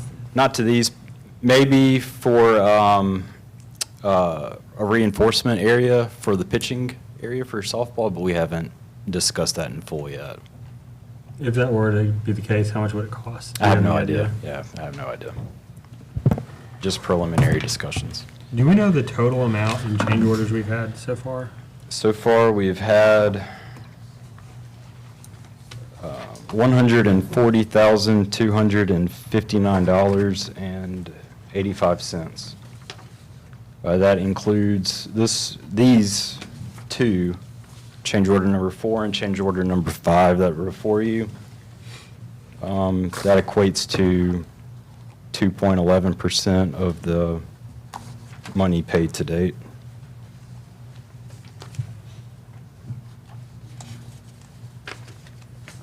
Where are we from a budget standpoint, Jared? Or is that something? I could probably speak a little better to that because I've been exploring it real heavily. Yeah. We are where we thought we were going to be, but a little better. I went back to the meeting of 12/3/24, and you had asked Alderman Piper when we had talked about using the usage tax money as the match money. It was in that meeting, but you were absent at that meeting. So that's why you didn't remember it, which makes perfect sense. So it was presented in that meeting when we were hiring Nixon. Jerry got up and spoke and said there's $5.9 million left in the bond money after we have spent the money on the lights at soccer. And so he said, this is $479,000 over on the phase 2 for ball fields, over what we thought it would be. And then the most-if one came in $246,000 over what we thought it would be. So the board approved more money than we had in the bond fund. And we knew we did that. We knew that things could overrun by like 10 or 20% or whatever. This was just the bid price. This wasn't overruns. This was just the bid price. We knew we were going to be $725,000 behind if you add those two numbers together. But I talked about it then that since we're building roads in both phases, we could use the usage tax money for those roads, and it would take a couple of years to get built. And so the board, even knowing we were approving a bid that was more money than we had in the bond, we said we were going to make up the difference at the end in the usage tax. So we're probably going to need, at this point, looking at it, about 400,000 of the usage tax money. That's why we've got the extra sitting there in reserve in the proposed budget. That's the best we can look at right now. But in terms of like where the bond, like the money that's been spent out of the bond, how much is in the bond currently? And Currently, 2,900,000. And I didn't bring all those papers with me with the other numbers on, but I can tell you how much is in the bond account at this moment. It is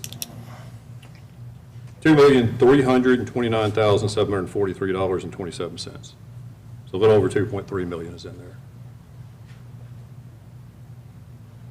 we don't necessarily know like what our potential liability is out of that. On the last pay app, does anybody have the last pay app with them that shows how much is still? Y'all happen to have one of those? I don't have one printed out. So out of the, so there, we look at the kind of the two different pay apps, right? One for the ballpark fields and one for the MOSTF. Because the MOSTF being paid with a different fund, so we only need to hear about the ball field for this one. Got it. So out for the ballpark, there's 2.4 million left to pay out of the 6.5 million that was the overall contract with Nixon. Is that including the 74,000 that's on the thing tonight? It does not include that. And then we're at 2.3 and change, and we owe them 2.4. And then we still And have then we quite a have the bit on change orders on most on top. the other end. So we're going to be taking most of the usage money we're going to use and using it on the MOSTF grant side, phase one. And I looked through all the things we have paid out of it. We have, out of the bond money, we paid the Path Company for the lighting for the soccer field, which was 727,000 maybe. It was somewhere in there. 744,000. And then we have paid engineering fees, and we have paid Nixon. And then some advertising fees and things of that nature. I think that about sums it up. Are these, so these are covers that like go over the bleachers essentially, is that? The shade structures, there are no bleachers, but Are over the the areas where- spectating area, that's right. Where people set chairs up or whatever. The netting poles are for the backstop nettings. So if you go to, baseball games, the poles hold up the nets. And then what were the concerns that the vendor raised over 6-inch versus 10.75? You said there was like concerns about long-term use or something? When the manufacturer really dug into the details and we were looking at the spacing of the poles, they had a lot of concerns with the 6-inch. Now granted, they were, as we worked through it initially, they initially thought that the 6-inch would work. As they dug into it more, they felt like the 10-inch would really be best. And in that area where you have those, the poles, I mean, you don't want to mess around with anything failing structurally. And so we really felt like going with the manufacturer's recommendations was best. So they feel like it's gonna like, they feel like, from what you're saying, that they could fail structurally if we don't make the change? That's correct. Because of wind or Yeah, I mean, the soil composition, or like what's the?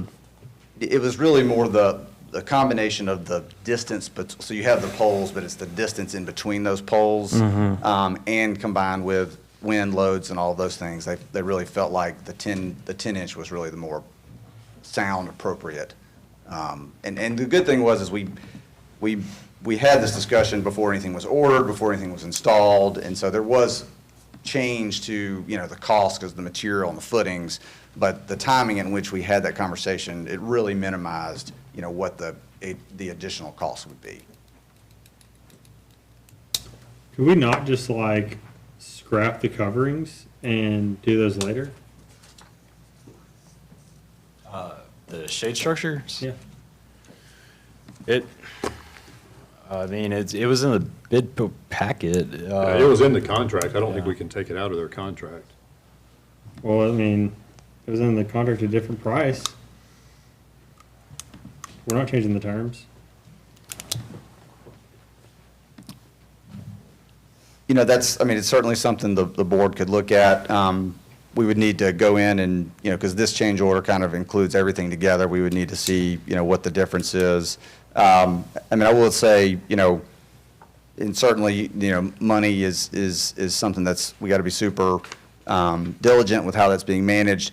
I will say that, and I'm sure all of us have been to ball fields and watched kids play. Those shade structures are pretty essential, especially this time of year with the heat that we're having. And so I do think it would be something that is money well spent, that the folks that are using the ball fields will really enjoy it and having that shade.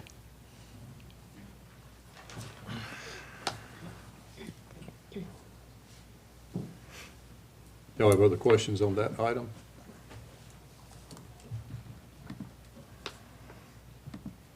If there aren't any, is there a motion?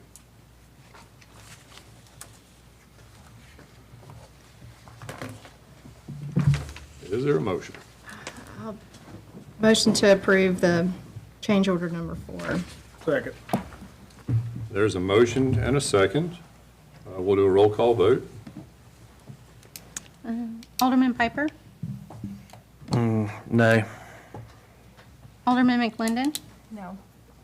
Alderwoman Lynch? Aye. Alderman Miller? Alderman Robinson? Aye. Alderman Wicker? Aye. Alderman Kitchens? No. And that motion passes. We'll move on to the next one, change order number 5, which is requesting board approval of the change order in the amount of $74,599.52, responding to a formal claim by the GC for additional funds to cover ongoing indirect job site overhead costs, such as the cost of site trailers, temporary utilities, and on-site supervision, as the project has taken longer than planned due to compensable delays. This is for 98 days at $749.97 per day, in addition to the contractor's bond premium, and this would be paid out of the same bond account. So, like the mayor said, so this is change order number 5, based around extended general conditions. So essentially, it's to keep the site operating during times of inclement weather, based on a 5-year, what the 5-year trend has been. These conversations have been going on between the city, Kimley Horn, Nixon General Contractors for about 3 months. Originally, the request was greater than this, but Kimley Horn's team went back and reevaluated the request based on the contract language specifically, and the number came down substantially. With that, the fund request came down as well. Jared, when did y'all realize there was kind of significant delay with this project? Well, it's kind of been, I know there's some soil issues so early on, I would assume. Right, soil issues, that was in the spring last year, I want to say. Then, of course, we had torrential rains that affected, compounded the soil issues. Of course, the ice storm didn't help any in earlier this year. Then we are in a dry patch now, but we had substantial rain for a couple of those periods while that soil issue was going on. And I'll be just kind of clear about my interpretation of it is the company came to us and wanted to get compensated for every rain day, every storm day, and we reread the contract, and it said this was a lump sum pricing contract, and I'm paraphrasing because I'm not an attorney, but it also said if there were any events that exceeded the 5-year norm, they could be compensated for those. So their team at Kimley Horn went back and grabbed all the numbers and knocked it down from something around a $200,000 ask to the ask you see now. And I was very clear with them that I wanted them to be compensated for things they were legally able to get from the contract if it was in the best interest of keeping the job moving forward. And we couldn't do things that were outside the contract because this is a legally binding contract and I'm representing the citizens' money in this. So we went back and forth quite a few times, had some tense meetings, but they came to understand that we could only do what was available to do within the contract. And that's how we came down to this number. I have a question on that. Is this 98 days, like, do we have a specific date, like March 3rd, April 20th? These are all ones that, Completion date? no, like ones that were the bad condition days Oh, that right. Yes. added up Yes, to we 98. do. So you'll have like a whole There list is of a that. full thing of those, yes. And that is from the beginning of the project, like shovel in. So we have that list, because We I don't do. have that list, but y'all could give us that list? Oh, yes. That'd be awesome. Yes. Yeah. How many would we foresee happening then, since we've had 98 How many of these more? awful, not in the 5-year norm days in the last, what, 2 years of this Yeah, project? That's a little scary, right? It was. We're not done. It was pretty surprising. Am I wrong, though? Some of these are not weather days, some of these are issues with soil and things like that that's not related to weather, is that right, Henry? So there, yeah, go ahead, yeah, sorry. Because the soil should be done. So at least that one's out of the way. Yeah, so it is a great question.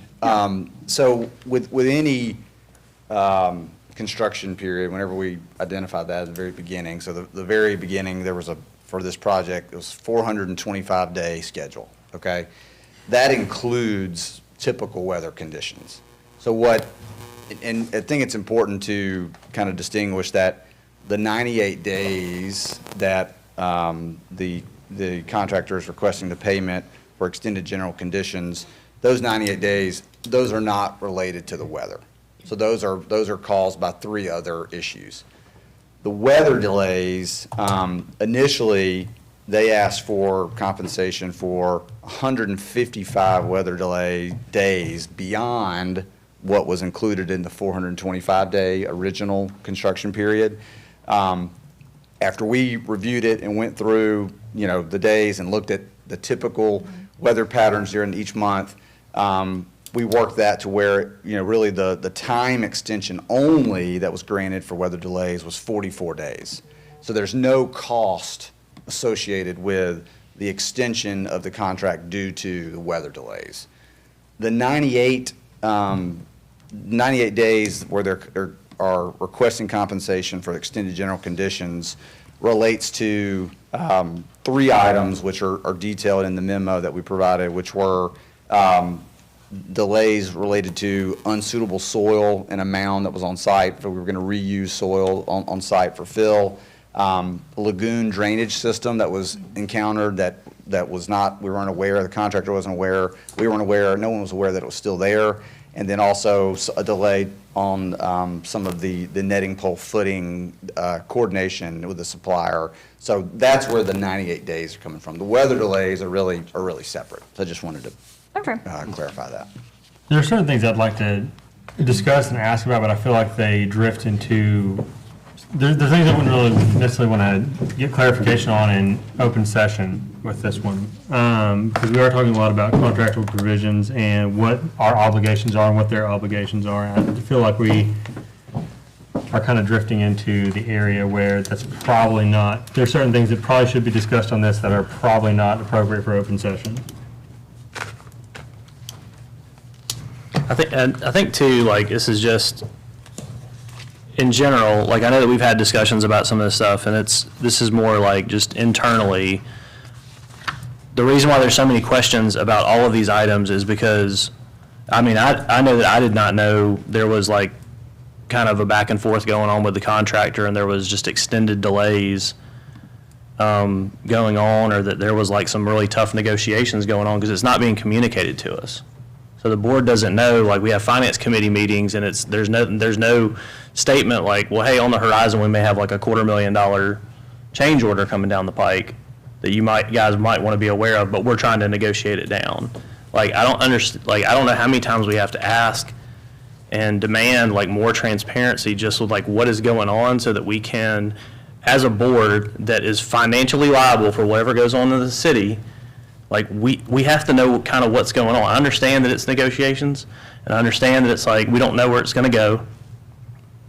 We're also all adults, and we can understand how negotiations work. And we know that it may not be that top number, but just, we have to have more communication. We have committee on committee on committee to have conversations about like kind of what direction we're headed in, or whatever's going on. And like, this is one of those that like, I was kind of taken aback by that.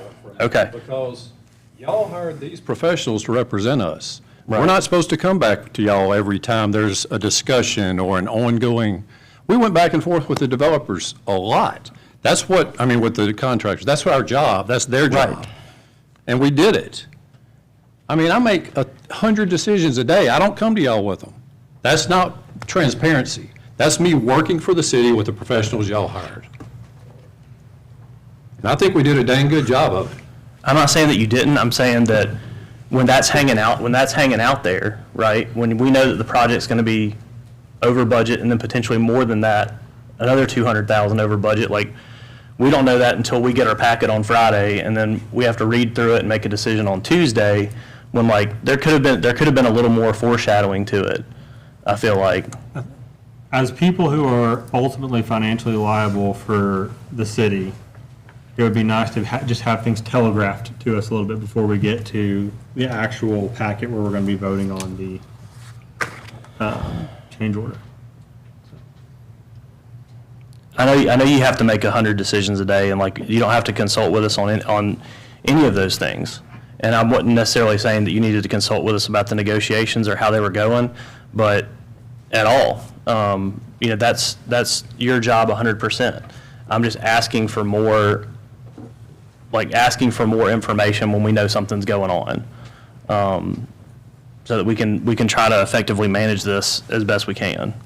Even just framing the 98 days, the way you explained it, Mayor Johnson, that made it sound way better. But when we see a packet that says 98 days, and here's how much you got to pay, like, that's a lot scarier than it was this, and we went through this, and just to kind of tap us in on what's happening would be helpful, because, again, we're the ones financially responsible for it, and some of these numbers are starting to come faster and faster and bigger as we're getting towards the end of this project.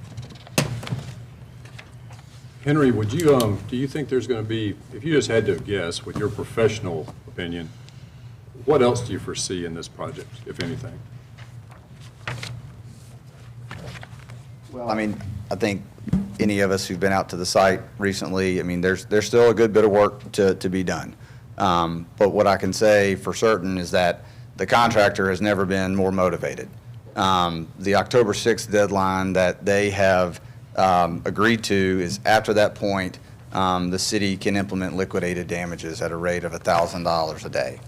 So it is in their financial interest to get this done. And so I think that's going to motivate them and every sub they have to get this work completed. And so we're confident that they're moving in the right direction. Can things come up in construction that we don't know about today? Certainly, but we really feel like we've covered or moved past, you know, any of the major hurdles. Does anybody on the board have questions on that? That's my next question, how much the penalty was. No, you answered it. And also, I think we have to remember too, that this contractor was the lowest bidder by $1 million. So if we would have took the next highest bid, we'd still be short $700,000 or whatever, something like that. So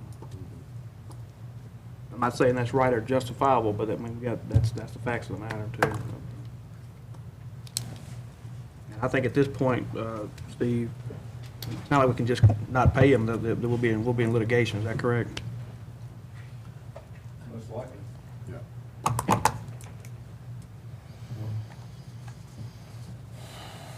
Yeah. But I do agree. It would, based on conversations in our negotiations, they had threatened to stop at one point, and we worked through that. And I was not part of any. no, you weren't. No, it was our team. Yeah, and yeah, yeah. This wasn't conversations between attorneys. This was between the contractors and us. But we feel like we did the best we could to keep the job moving, because slowing it down is going to be good for no one. And I do have, that project, I think 10, 15 years ago, whenever that lagoon was closed, I mean, was that not, Joe Frank, did you look at that project? Did we sign off on that project? Is there any way we can go back and see? Because from what Henry is saying, there's septic pipes in the ground still out there. Yeah, those were not, we couldn't find any drawings with those things in them. I called Van Gates, and he said he knew they were there, but That seems like somebody did a crappy job, whoever shut that thing down. I mean,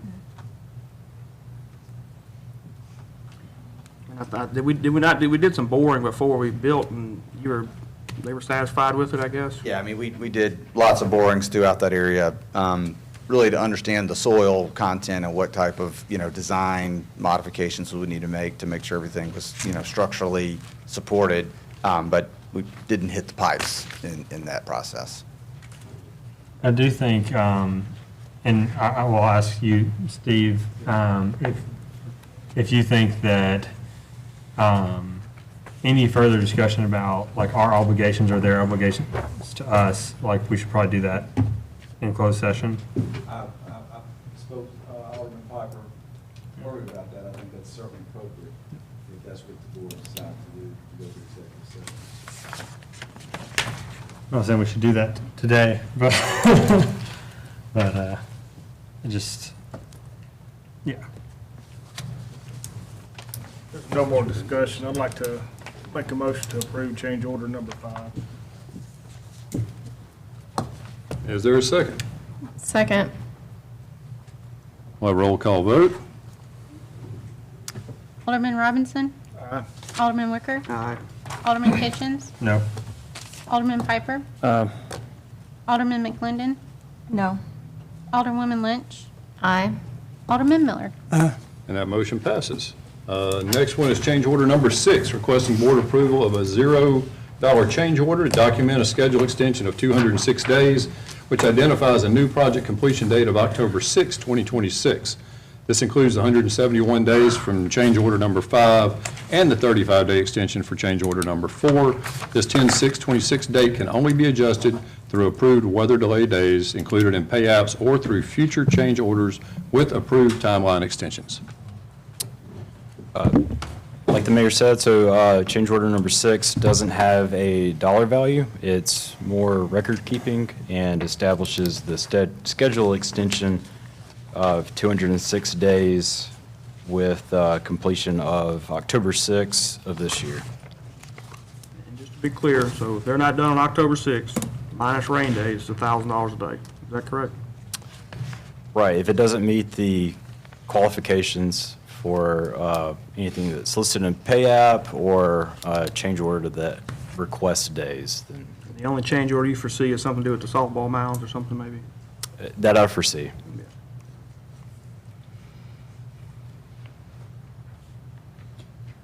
This seems like,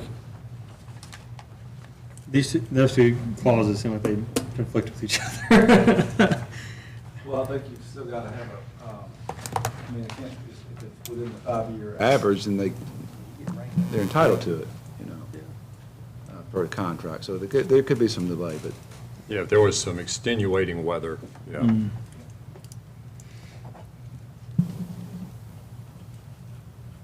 That's the same thing we dealt with on the water tower. We didn't have to argue about that because we got an agreement. Right. Negotiated an agreement on that, but they would have made those arguments if we had not done that. Just as an aside, the water tower is under construction today. Like a motion to approve change order number 6. Second. The motion and a second. We'll have a roll call vote. Alderman Miller? Aye. Alderman Robinson? Aye. Alderman Wicker? Aye. Alderman Kitchens? Aye. Alderman Piper? Alderman McClendon? Aye. Alderwoman Lynch? Aye. That motion passes. Okay, thank you, Jerry. Thank you. Thank y'all for all the work you've done and will continue to do for us. Tell Cameron we say hello. All right, item 22 is discussion and adoption of the FY27 budget. This new sheet that was laying out here is one that was emailed to everyone this afternoon. Last night, Barbara Greer from the tax assessor's office sent us over this new revised millage sheet. It's not a lot different, but it's a little bit different. It gave us a little bit more revenue, so I included those numbers in this budget. And there were also a few things changed in there based on some things that Alderwoman Lynch had noted that we had omitted. For instance, we had in there a $20,000 revenue for opioid money, which is really just a big guess. It's based on, we don't really know what we're getting. And I had put in there, we were going to give 20,000 each of the two county things, and I reduced that to 10,000 on each of them. So it would coincide with that 20. And on that line item, just for speaking sake, if y'all remember, we had said we were going to share our opioid funds with the drug court and with the new mental health facility they're building. I've asked 3 or 4 times about the memorandum of understanding, and the county attorney still has not produced it, so we're just waiting on that. Also, I thought that was maybe just a one-time deal. So you're saying we're gonna maybe commit to that? That's totally up to y'all. We had said we were going to commit to it, and they never did an MOU, and it's been probably 6 or 8 months. It's been a while. If not, then we would need to decide what we wanted to do. I may be mistaken, but I think we're the only city that's committed to do it. We are the only city that's committed to do it. South Haven, Branch, really didn't give them any money. We Right. gave them some of our money, but nobody else did. Yeah. So if that, and we can, if the MOU comes, we could talk about it then, or we could tell them we don't want to do the MOU. But for now, it's kind of just a placeholder in the budget. We certainly won't spend any of it until this board authorizes an MOU. With this new printout, what are when was the actual figures taken from? Were they taken from today or from the end of Most last of them week? are still the actual figures from last week when we sent the one out to the Finance Committee. I changed a few of them. I may have changed the real ones as I was going through, but most of them are from a week ago.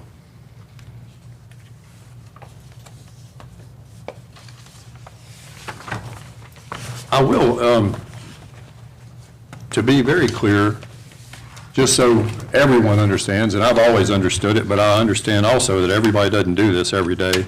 When they were talking, when BDO was talking about the not being as transparent as we need to be by including cash brought forward, it doesn't show if the budget is balanced or not. In the utility fund budget, I'm showing a 0 cash brought forward, and it's a true balanced budget. In the other ones, like parks and the general fund, we are using the cash that is there, which means we're using the cash brought forward. So it's is using up our cash to make the budget balance in those instances where there's more than a 0 number in the cash brought forward. Just so everybody's very clear on that. And I would have loved to have put 0 numbers in all of them, but quite frankly, we don't have the money to do that and still meet the needs of the department heads. I think. Well, so, I mean, essentially, at the end of the year, if everything was exactly as we budgeted, revenue and expenses, we would be, that brought forward would be actual 0, and so we would be under. But we had the cash starting in to cover the extra expenses that the revenue did not cover. We do. And we generally, the way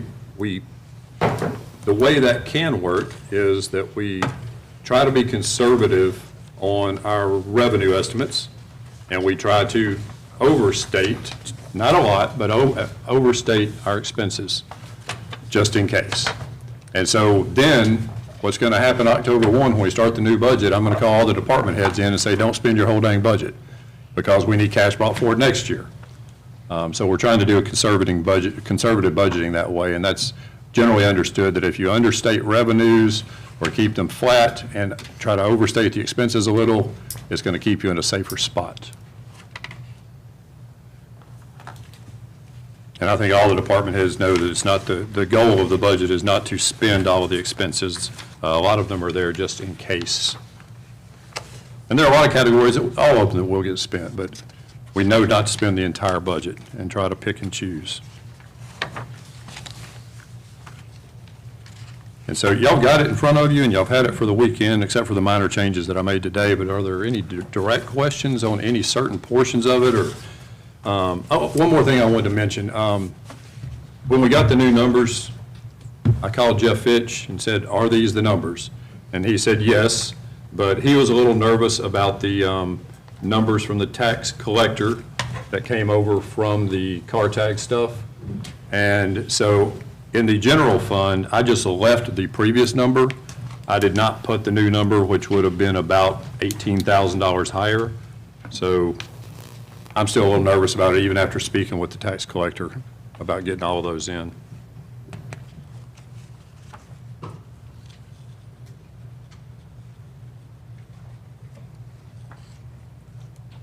And I also want to remind people that when, I had an insert in the packet right there in front of the BDO audit that showed the list of controls that I'd say probably half of them are instituted, but that we are going to be instituting in total starting October 1 under Ed's direction, just to make sure that we are keeping up with things and are more clear on them. And the way that's going to be able to happen is that the BDO audit is behind Ed, and hopefully by the second meeting in September, the Gerald Group audit will be behind him, and he won't have anything else to do until February when he starts the next audit. So we think we'll have a little more time for him to be more involved as he needs to be and help us train the department heads a little more in how municipal accounting needs to work the way that the board needs it to work.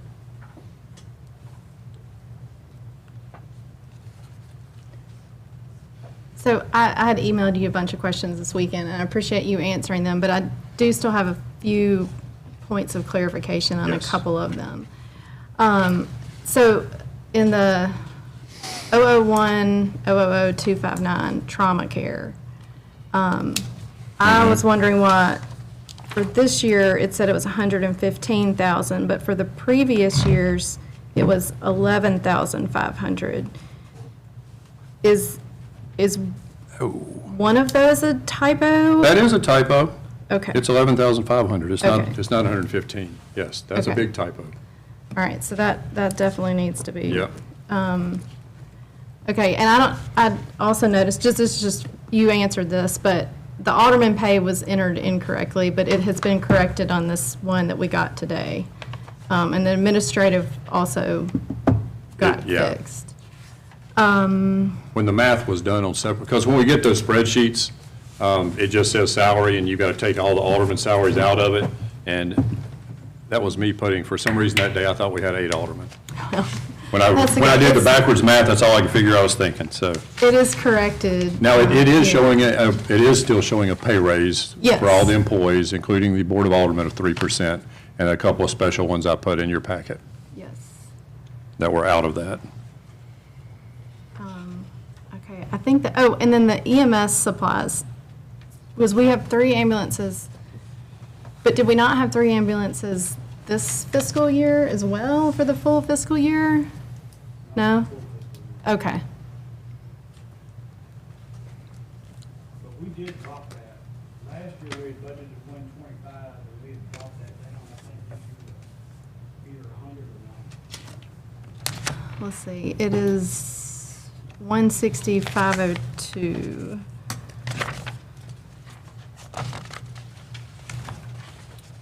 001-160-502, EMS supplies.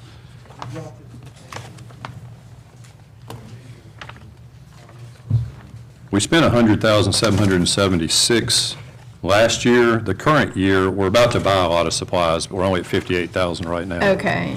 We're about to buy a lot, but it's not going to go anywhere near 125. Okay.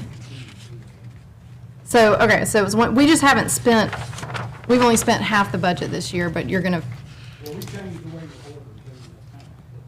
ordered okay. Okay, good. Does that mean you're ordering in bulk? and getting? just like y'all talked about with the county EMS, they can order a bunch of stuff. in bulk.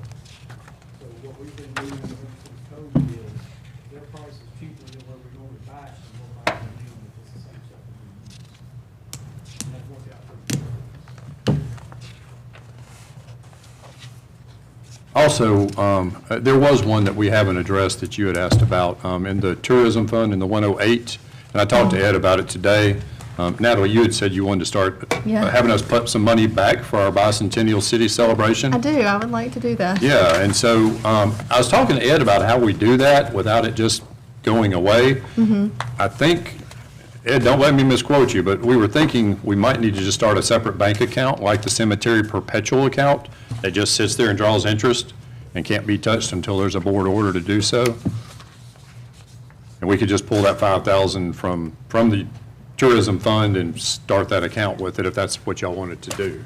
I don't know what anybody else thinks. We're gonna be 200 years old in 10 years, and I've seen some other cities around the state have some, they do a lot of marketing, a lot of celebrations. I think it would be nice, and I don't think we want to just spend a big chunk of money 1 year for that, so I thought we could just sort of save up for it. That's a great idea.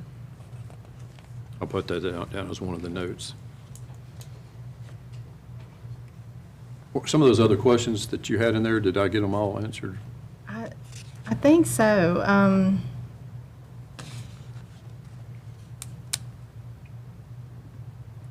Okay, and you changed where the liability insurance, you added that back in? I added that back in, yes. Marshall, I know I ask you every year, you're comfortable with the ambulance service numbers here? We've missed that a couple of years now. We didn't start the third ounce as fast as we expected to this year. Once it got started, we were a couple months behind. We were not budgeting to be a couple months behind. It looks like you're a little over $1 million now, so I don't know how much you're gonna get the next couple of months, or a couple of weeks or whatever, but. Well, we should be somewhere projected right now at 1.2 billion. That's what you think you end up at? That's what we're projected at.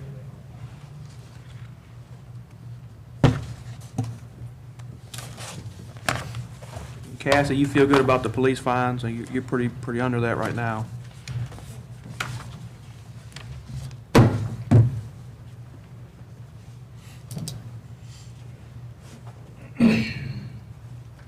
We had gone over the utility fund budget briefly at the last meeting. Did y'all have any more time? And I know I'd thrown that one at y'all pretty quick because it came right after a finance committee meeting. Did y'all have any other thoughts on that budget from the department head here? He loves to be put on the spot. I do think it'd be beneficial to have potentially a budget workshop between this meeting and our next meeting, just to go through, just in the essence of time. I know that we can be here as long as y'all want to be here, certainly, but if we have more like detailed questions, I know that I have a lot. Like I certainly think that where our contingency is just not healthy, and so there's going to have to be a lot of line by line work to get to where I would feel comfortable with the budget. And we can do that now, or we can workshop it, or I know we've done those in the past to have more time for just specific line by line questions. And I will share your concern with our lack of contingency money. I'm not happy with it either, and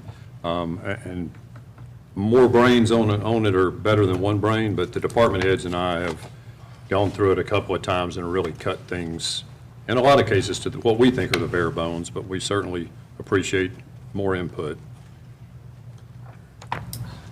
So, one thing I wanted to mention that's not in here that we talked about in the Finance Committee is Ed has a separate bank account set up that is called General Fund Contingency, and there is $251,000 in it today. He put $250,000 in it and it's drawing interest, and that's extra contingency for the general fund. but doesn't that have to be in the general fund It's, line item for the contingency? No. I think the question was, doesn't that need to be in a line item in the general fund if it's a Doesn't it all contingency? need to be accounted for? Yeah, we could add that in there, yes, which would mean then we add it to that number that's down there, which is around 17,000. So it'd be like 267. That's definitely better than Yeah, 25,000. yeah. Well, but, that wouldn't be like part of this year's budget, because that's prior year money, right? That would just be a off-sheet calculation of what the contingency is. Some should be. cities do keep their contingency money as separate, just to make everybody feel better. So it's not spent unless the board says something. Right. And, I think that's kind of where, and I'll let you speak to that if you want to. I started putting it this year, so it's available. We can move it as soon as the board approves it. Yeah. Okay, so basically it's, I'm sorry, just talk. Line item, separate bank account. Right. So essentially, it is still carryover from last year. Yeah. It's just not in the carryover line item at the moment. That's right. for So last instead of year. putting all the cash brought forward in that cash brought forward line, we held out $250,000 Right. to make us a little more solid. Gotcha, okay. Yeah. I think it would still be good to put it in there, so Okay. we all know this, I mean, we all know it's there. Y'all want a separate line item saying contingency and separate bank account or something like that? Yes, if Or we're if going it's to put it called on rainy there. day fund, or like whatever, Something. Yeah. whatever it is. just Rainy so day we- fund sounds great. That's what everybody calls it anyway. Just so we know that it's Yeah. not cash brought forward, it's not, I mean, it is technically cash brought forward, but, that it has its own, and Yeah. because if something is spent out of there, right, That's right. it's in the docket of claims, and so you can reference it. Okay. And- Yeah, we'll have a line item for it. It can do that pretty quick.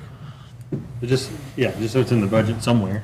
Is it in like a high yield savings account, or like what's the, I mean, I hate we have all these questions about it, but it was, It's just as a regular bank account under the regular rate that we're currently earning on all bank accounts. from our banking bid. Yeah. Because it was a high yield, we won't be able to get to it if we need it, right? Yes, sir, I know, that's why I asked that question. That might be a feature, not a bug.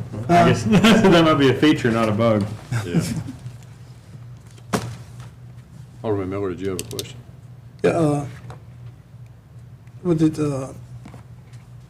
since we're gonna be having another additional meeting, I'd like to, we got across the board, increase it with the exception of 2 people, but I also like to, extend that across the board also to the mayor salary also. That it be included in our numbers. Is that already included, or is that? No. you put that No, in? no, I don't put a raise in for myself. I accidentally did it one year, and that was not good. Yeah, I agree with that. I mean, everybody's 3% across the board, with the exception of a couple. Mayor, remind me how much the PERS increased? 0.5%. Yeah. And that's a big, I don't have the exact number, but it adds up across the whole payroll. That's a big reason our payroll is getting so high, is the PERS increases that the legislature's making us do.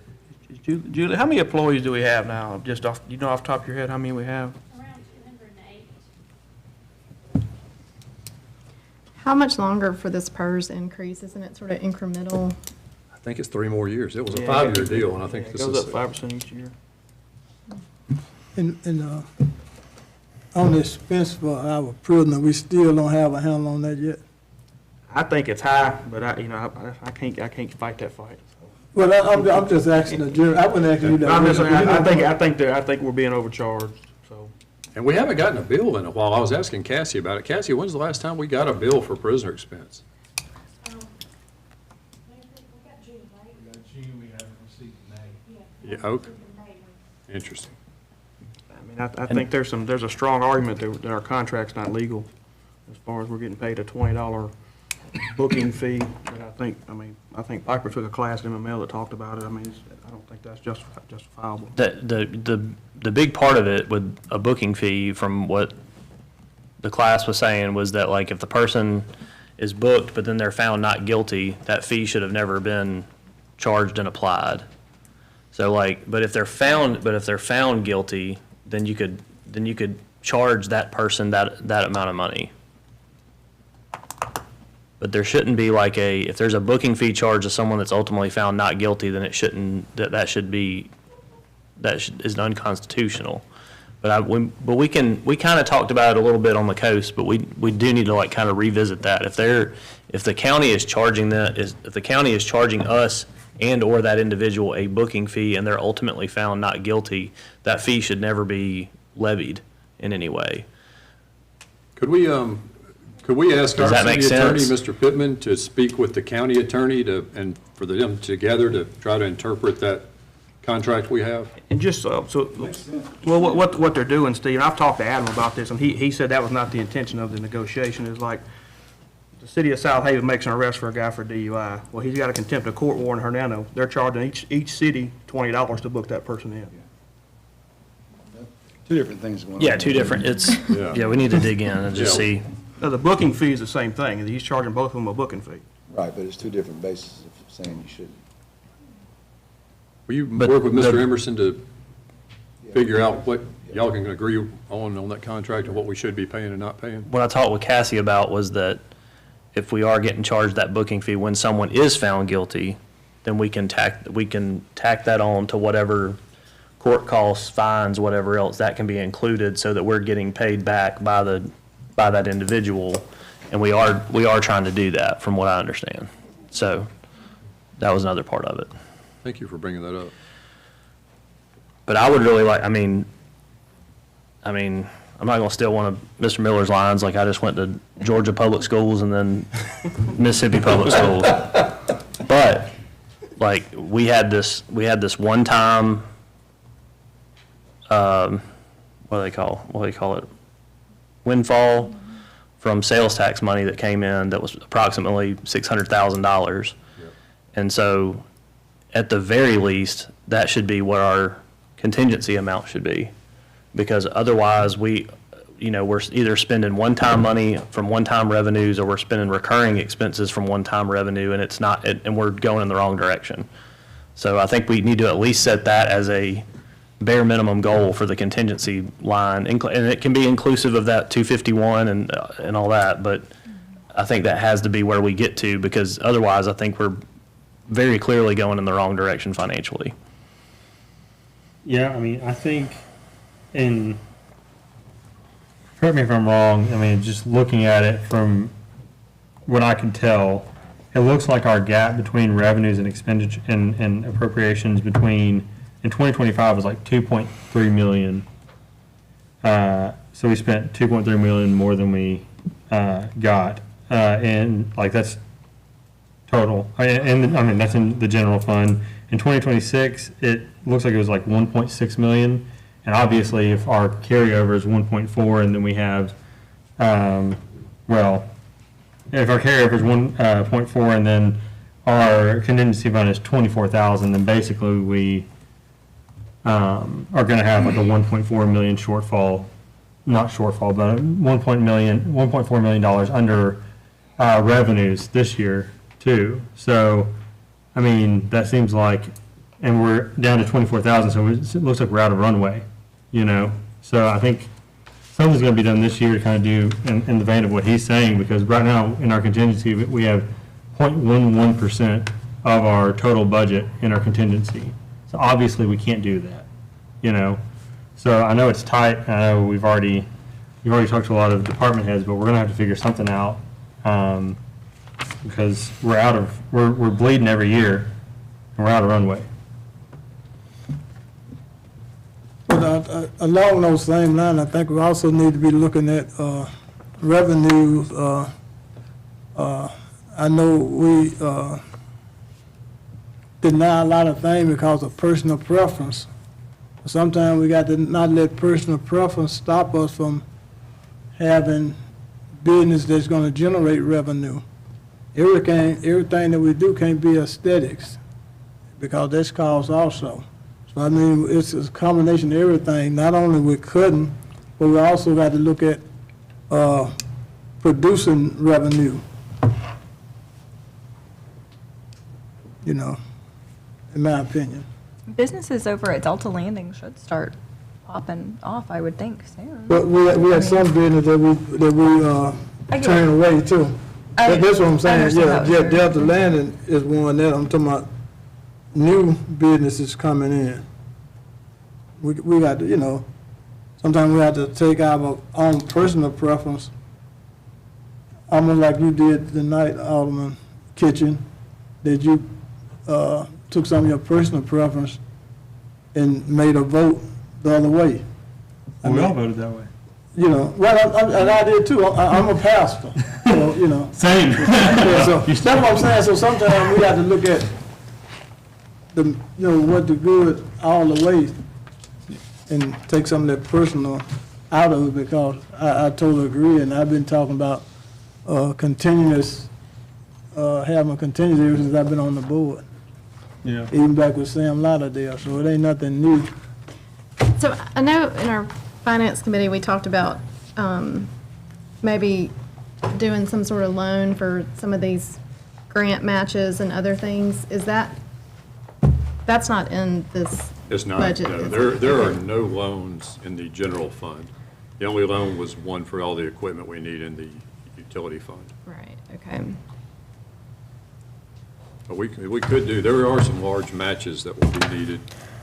Well, I mean, And I if we're think, trying to find another $500,000, that, and I believe if the trauma care number just went down by $100,000 in revenue, then our contingency is now negative. yeah, that was a very clear typo. So something we've got to, I think it's one of those things where it's going to take years to build up the contingency fund. It's not like it's necessarily going to be turning on a faucet. And just like the utility fund, like that didn't happen like overnight where it got depleted, right? So we've got to be real intentional about what's our goal to boost the contingency fund and recognizing bad stuff happens. You have to tap into the emergency fund and deal with it, but with the focus on building it on there. But that's a little nerve-wracking there, Alderwoman Lynch, if we're already kind of negative on that then. And the first step is, stop the bleeding. And For then, sure. because another thing that's a little concerning as I looked at it, are the amount we're borrowing every year, and granted it's for different things and different funds, but it's gone up every year. And for some of these things, it's things that are essentially maintenance items, right? Granted, we've got a lot of equipment that we really need in public works. I'm not saying we don't do it, but I'm saying like, a lot of those things are things that ideally we should have had money set aside for because it's equipment. Sure. It's things that, And maintenance problems like the roof. We And should have been exactly. set money aside for that roof so we didn't have to borrow $750,000. right, we knew we needed a roof for 30 years, we knew we were gonna have to replace that roof for 30 years, so, having a schedule, I think, and that's one of the things that, I'd like to see us, if we do have that committee, bringing the meeting full circle, if we do have that, committee, is looking at, replacement schedules for assets, and so that we know how much it's going to cost over the long run, and then annualize that so that we know how much we need to be setting aside every year. Ed and I had that conversation this morning. All right, there you And go. so what we were planning on doing, and will do, is get some real projections, because I know it sounds odd, but we are not budgeting for depreciation. And everything we got is depreciated. Right. And so we need our department heads to come up with a real list of future needs, and not a playlist, a want list, but of future maintenance needs, the stuff that's not fun, and put it on paper, and then we put it in maybe this new committee we're talking about forming, and come up with some plan to, how do we get there? Right, like, so for instance, if Marshall's going to need a fire truck in 3 years, it's like, Sure. all right, well, we know we need Yes. to be ready for that in Yeah. 3 years, so that, yeah, I agree. And we need a roof on this building. We all know we need a roof on this building because it Right. leaks on the table in my office. Right. But we couldn't fit it in this year's budget. So those kind of things do need to be on a list that we can work towards. Right, and I think a good approach to that is go ahead and annualize it, and yeah, we may have to make up the difference with debt here in the short run, but eventually we start catching up. Because I don't think there's a way in which we accomplish all these goals of building up the contingency fund and, being able to do large capital expenses at the same time. But if we put in the system, then over time we catch up to the system and. Agreed.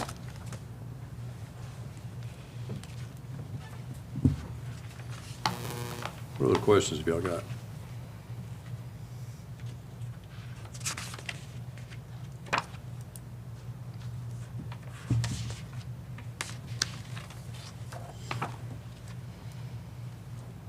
There's no public here. Any department heads want to say anything, or just, y'all just here for question and answering? I'll say on the equipment, one thing about I honestly believe we absolutely must have a depreciation schedule. I believe that wholeheartedly. But I think it's important to note that at the end of that depreciation schedule, there is still value.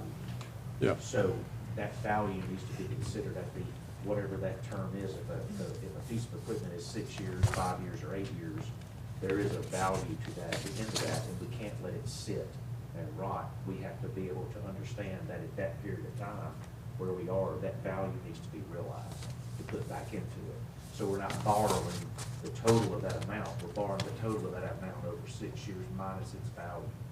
Yeah, So I think that's a good point. And really, that's kind of having the asset in and of itself, like, the only reason to buy it in the first place is if it does justify its value, right? And so I think that you can, in the short run, that's a big consideration. Obviously, a lot of things you're asking for are things that are going to save us a lot of money in the short, like, over time. And really, in the next few years, I think a lot of them are going to pay for themselves. But, and so, yeah, that's definitely a consideration. Don't skimp out on things that are going to save you money. But, once you get in the long run, that's already baked into the cake. So you can just say, okay, well, what's the cost of maintaining that asset that's saving us money over time?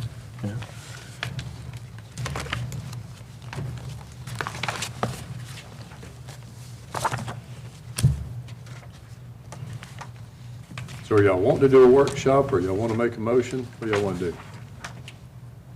One other comment I had, and I can't find it quickly, on the rate increases we had, but I know the board overall voted to increase the trash rate, and we voted to increase the sewer rate, I think is what ended up being the other one.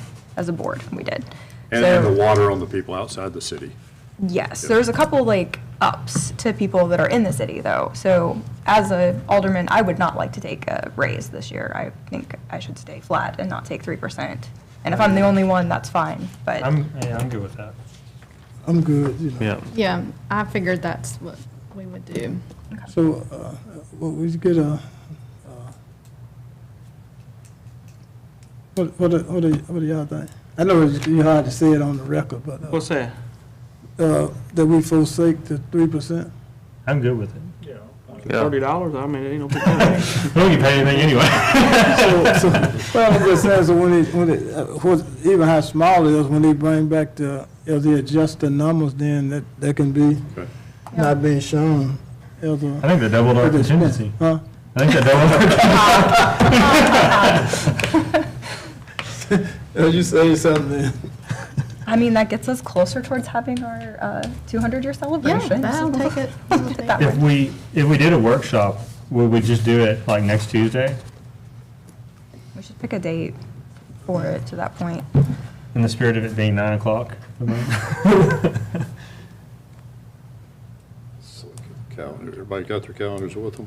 It's the 25th. I can't next Tuesday. Okay. We wouldn't be approving, it would be in a workshop to ask questions, make suggestions, so that you could then have the adjustments made for the September 1st meeting. Right. So I think it would be truly there would not be I wasn't thinking of it as like an agenda item where it's like discussion and possible approval, but just like a budget workshop for further discussion. And if we want to go literally line by line, then we can take the time to do that. How's everybody's Wednesday look? That's actually my only free day other than Tuesday next week. Wednesday's fine. Just send me a church. Yeah, just send me something on it. I'm gonna be at church. We're gonna do it during the day? Yeah, y'all want to do it during the day sometime? That'd be fine. Are we asking our, department heads to be there? Yeah, we will, the department heads will need to be there to answer questions, so the day might be better. It couldn't be Wednesday during the day because we have court. I mean, preferably later in Although the I day. don't, Like- yeah, you got, It would, I mean, He has a real job. I would say like 3:30 or 4. I know that probably didn't give a whole lot of leeway, but so for me, Tuesday and Thursday work for those days, or for those times. You do that on Wednesday that time, I just leave when I need to leave. If it's early, You know what I'm saying? I can. Yeah. That early, I could do any time, really.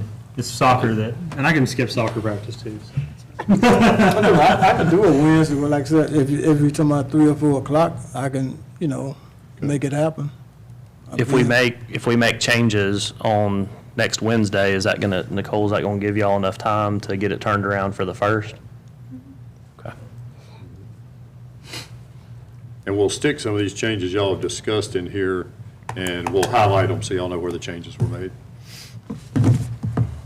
before the next meeting. Wait, can we do that with court? I thought we said we couldn't do Wednesday. Well, are we going? Okay. Yeah, okay. Did we say And 3? Well, we could just, there's not a lot to cut out of court anyway. well, that's what I'm saying, they could go on, we could hit something else, they can still be courting. Oh, yeah. So Wednesday, what, 3:30? 3:30? Either is fine. They ain't got the real, I mean, him and, they got the real job. I can make that work. 3:30? That's fine. Wednesday, 3:30. So when we leave this meeting, do y'all want to just recess it till 3:30 next Wednesday? We'll do that. So whoever, don't make the adjourn motion, Chad. And when it comes time. could I also suggest if some of y'all already got questions and notes already, could you just go on and forward them to the mayor and he can be working on them already instead of just bringing them on Wednesday? Absolutely, that'd speed things up a lot. Yes. You know what I'm saying? I mean, That's what I did. just Yeah. suggest, then that way you can already have Have an answer. And Nicole, if you could email us, send us an email of the most recent budget too, in Excel. Yeah, I can't, the numbers to date. my eyes don't work very good on this paper. All right. Is everybody through with the discussion? So we need to table it? recess to the 26th. We got another agenda item. We got a utility. Yeah, so this is just discussion, so somebody make a motion to table it to our recessed meeting or. Motion. All in favor, say aye. Aye. All opposed, no. And it is tabled until our recessed meeting. Okay, item 23, have a motion on utility adjustments. Motion. Second. It's a motion and a second. All in favor, say aye. Aye. All opposed, no. They pass. Motion to recess till Wednesday at 9. What you said? Second. Wednesday at 3:30. Is there a second? Second. All in favor, say aye. Aye. We are recessed till Wednesday, the 26th at 3:30 for a budget work meeting. I thought that meeting Thank you. was 5 meetings.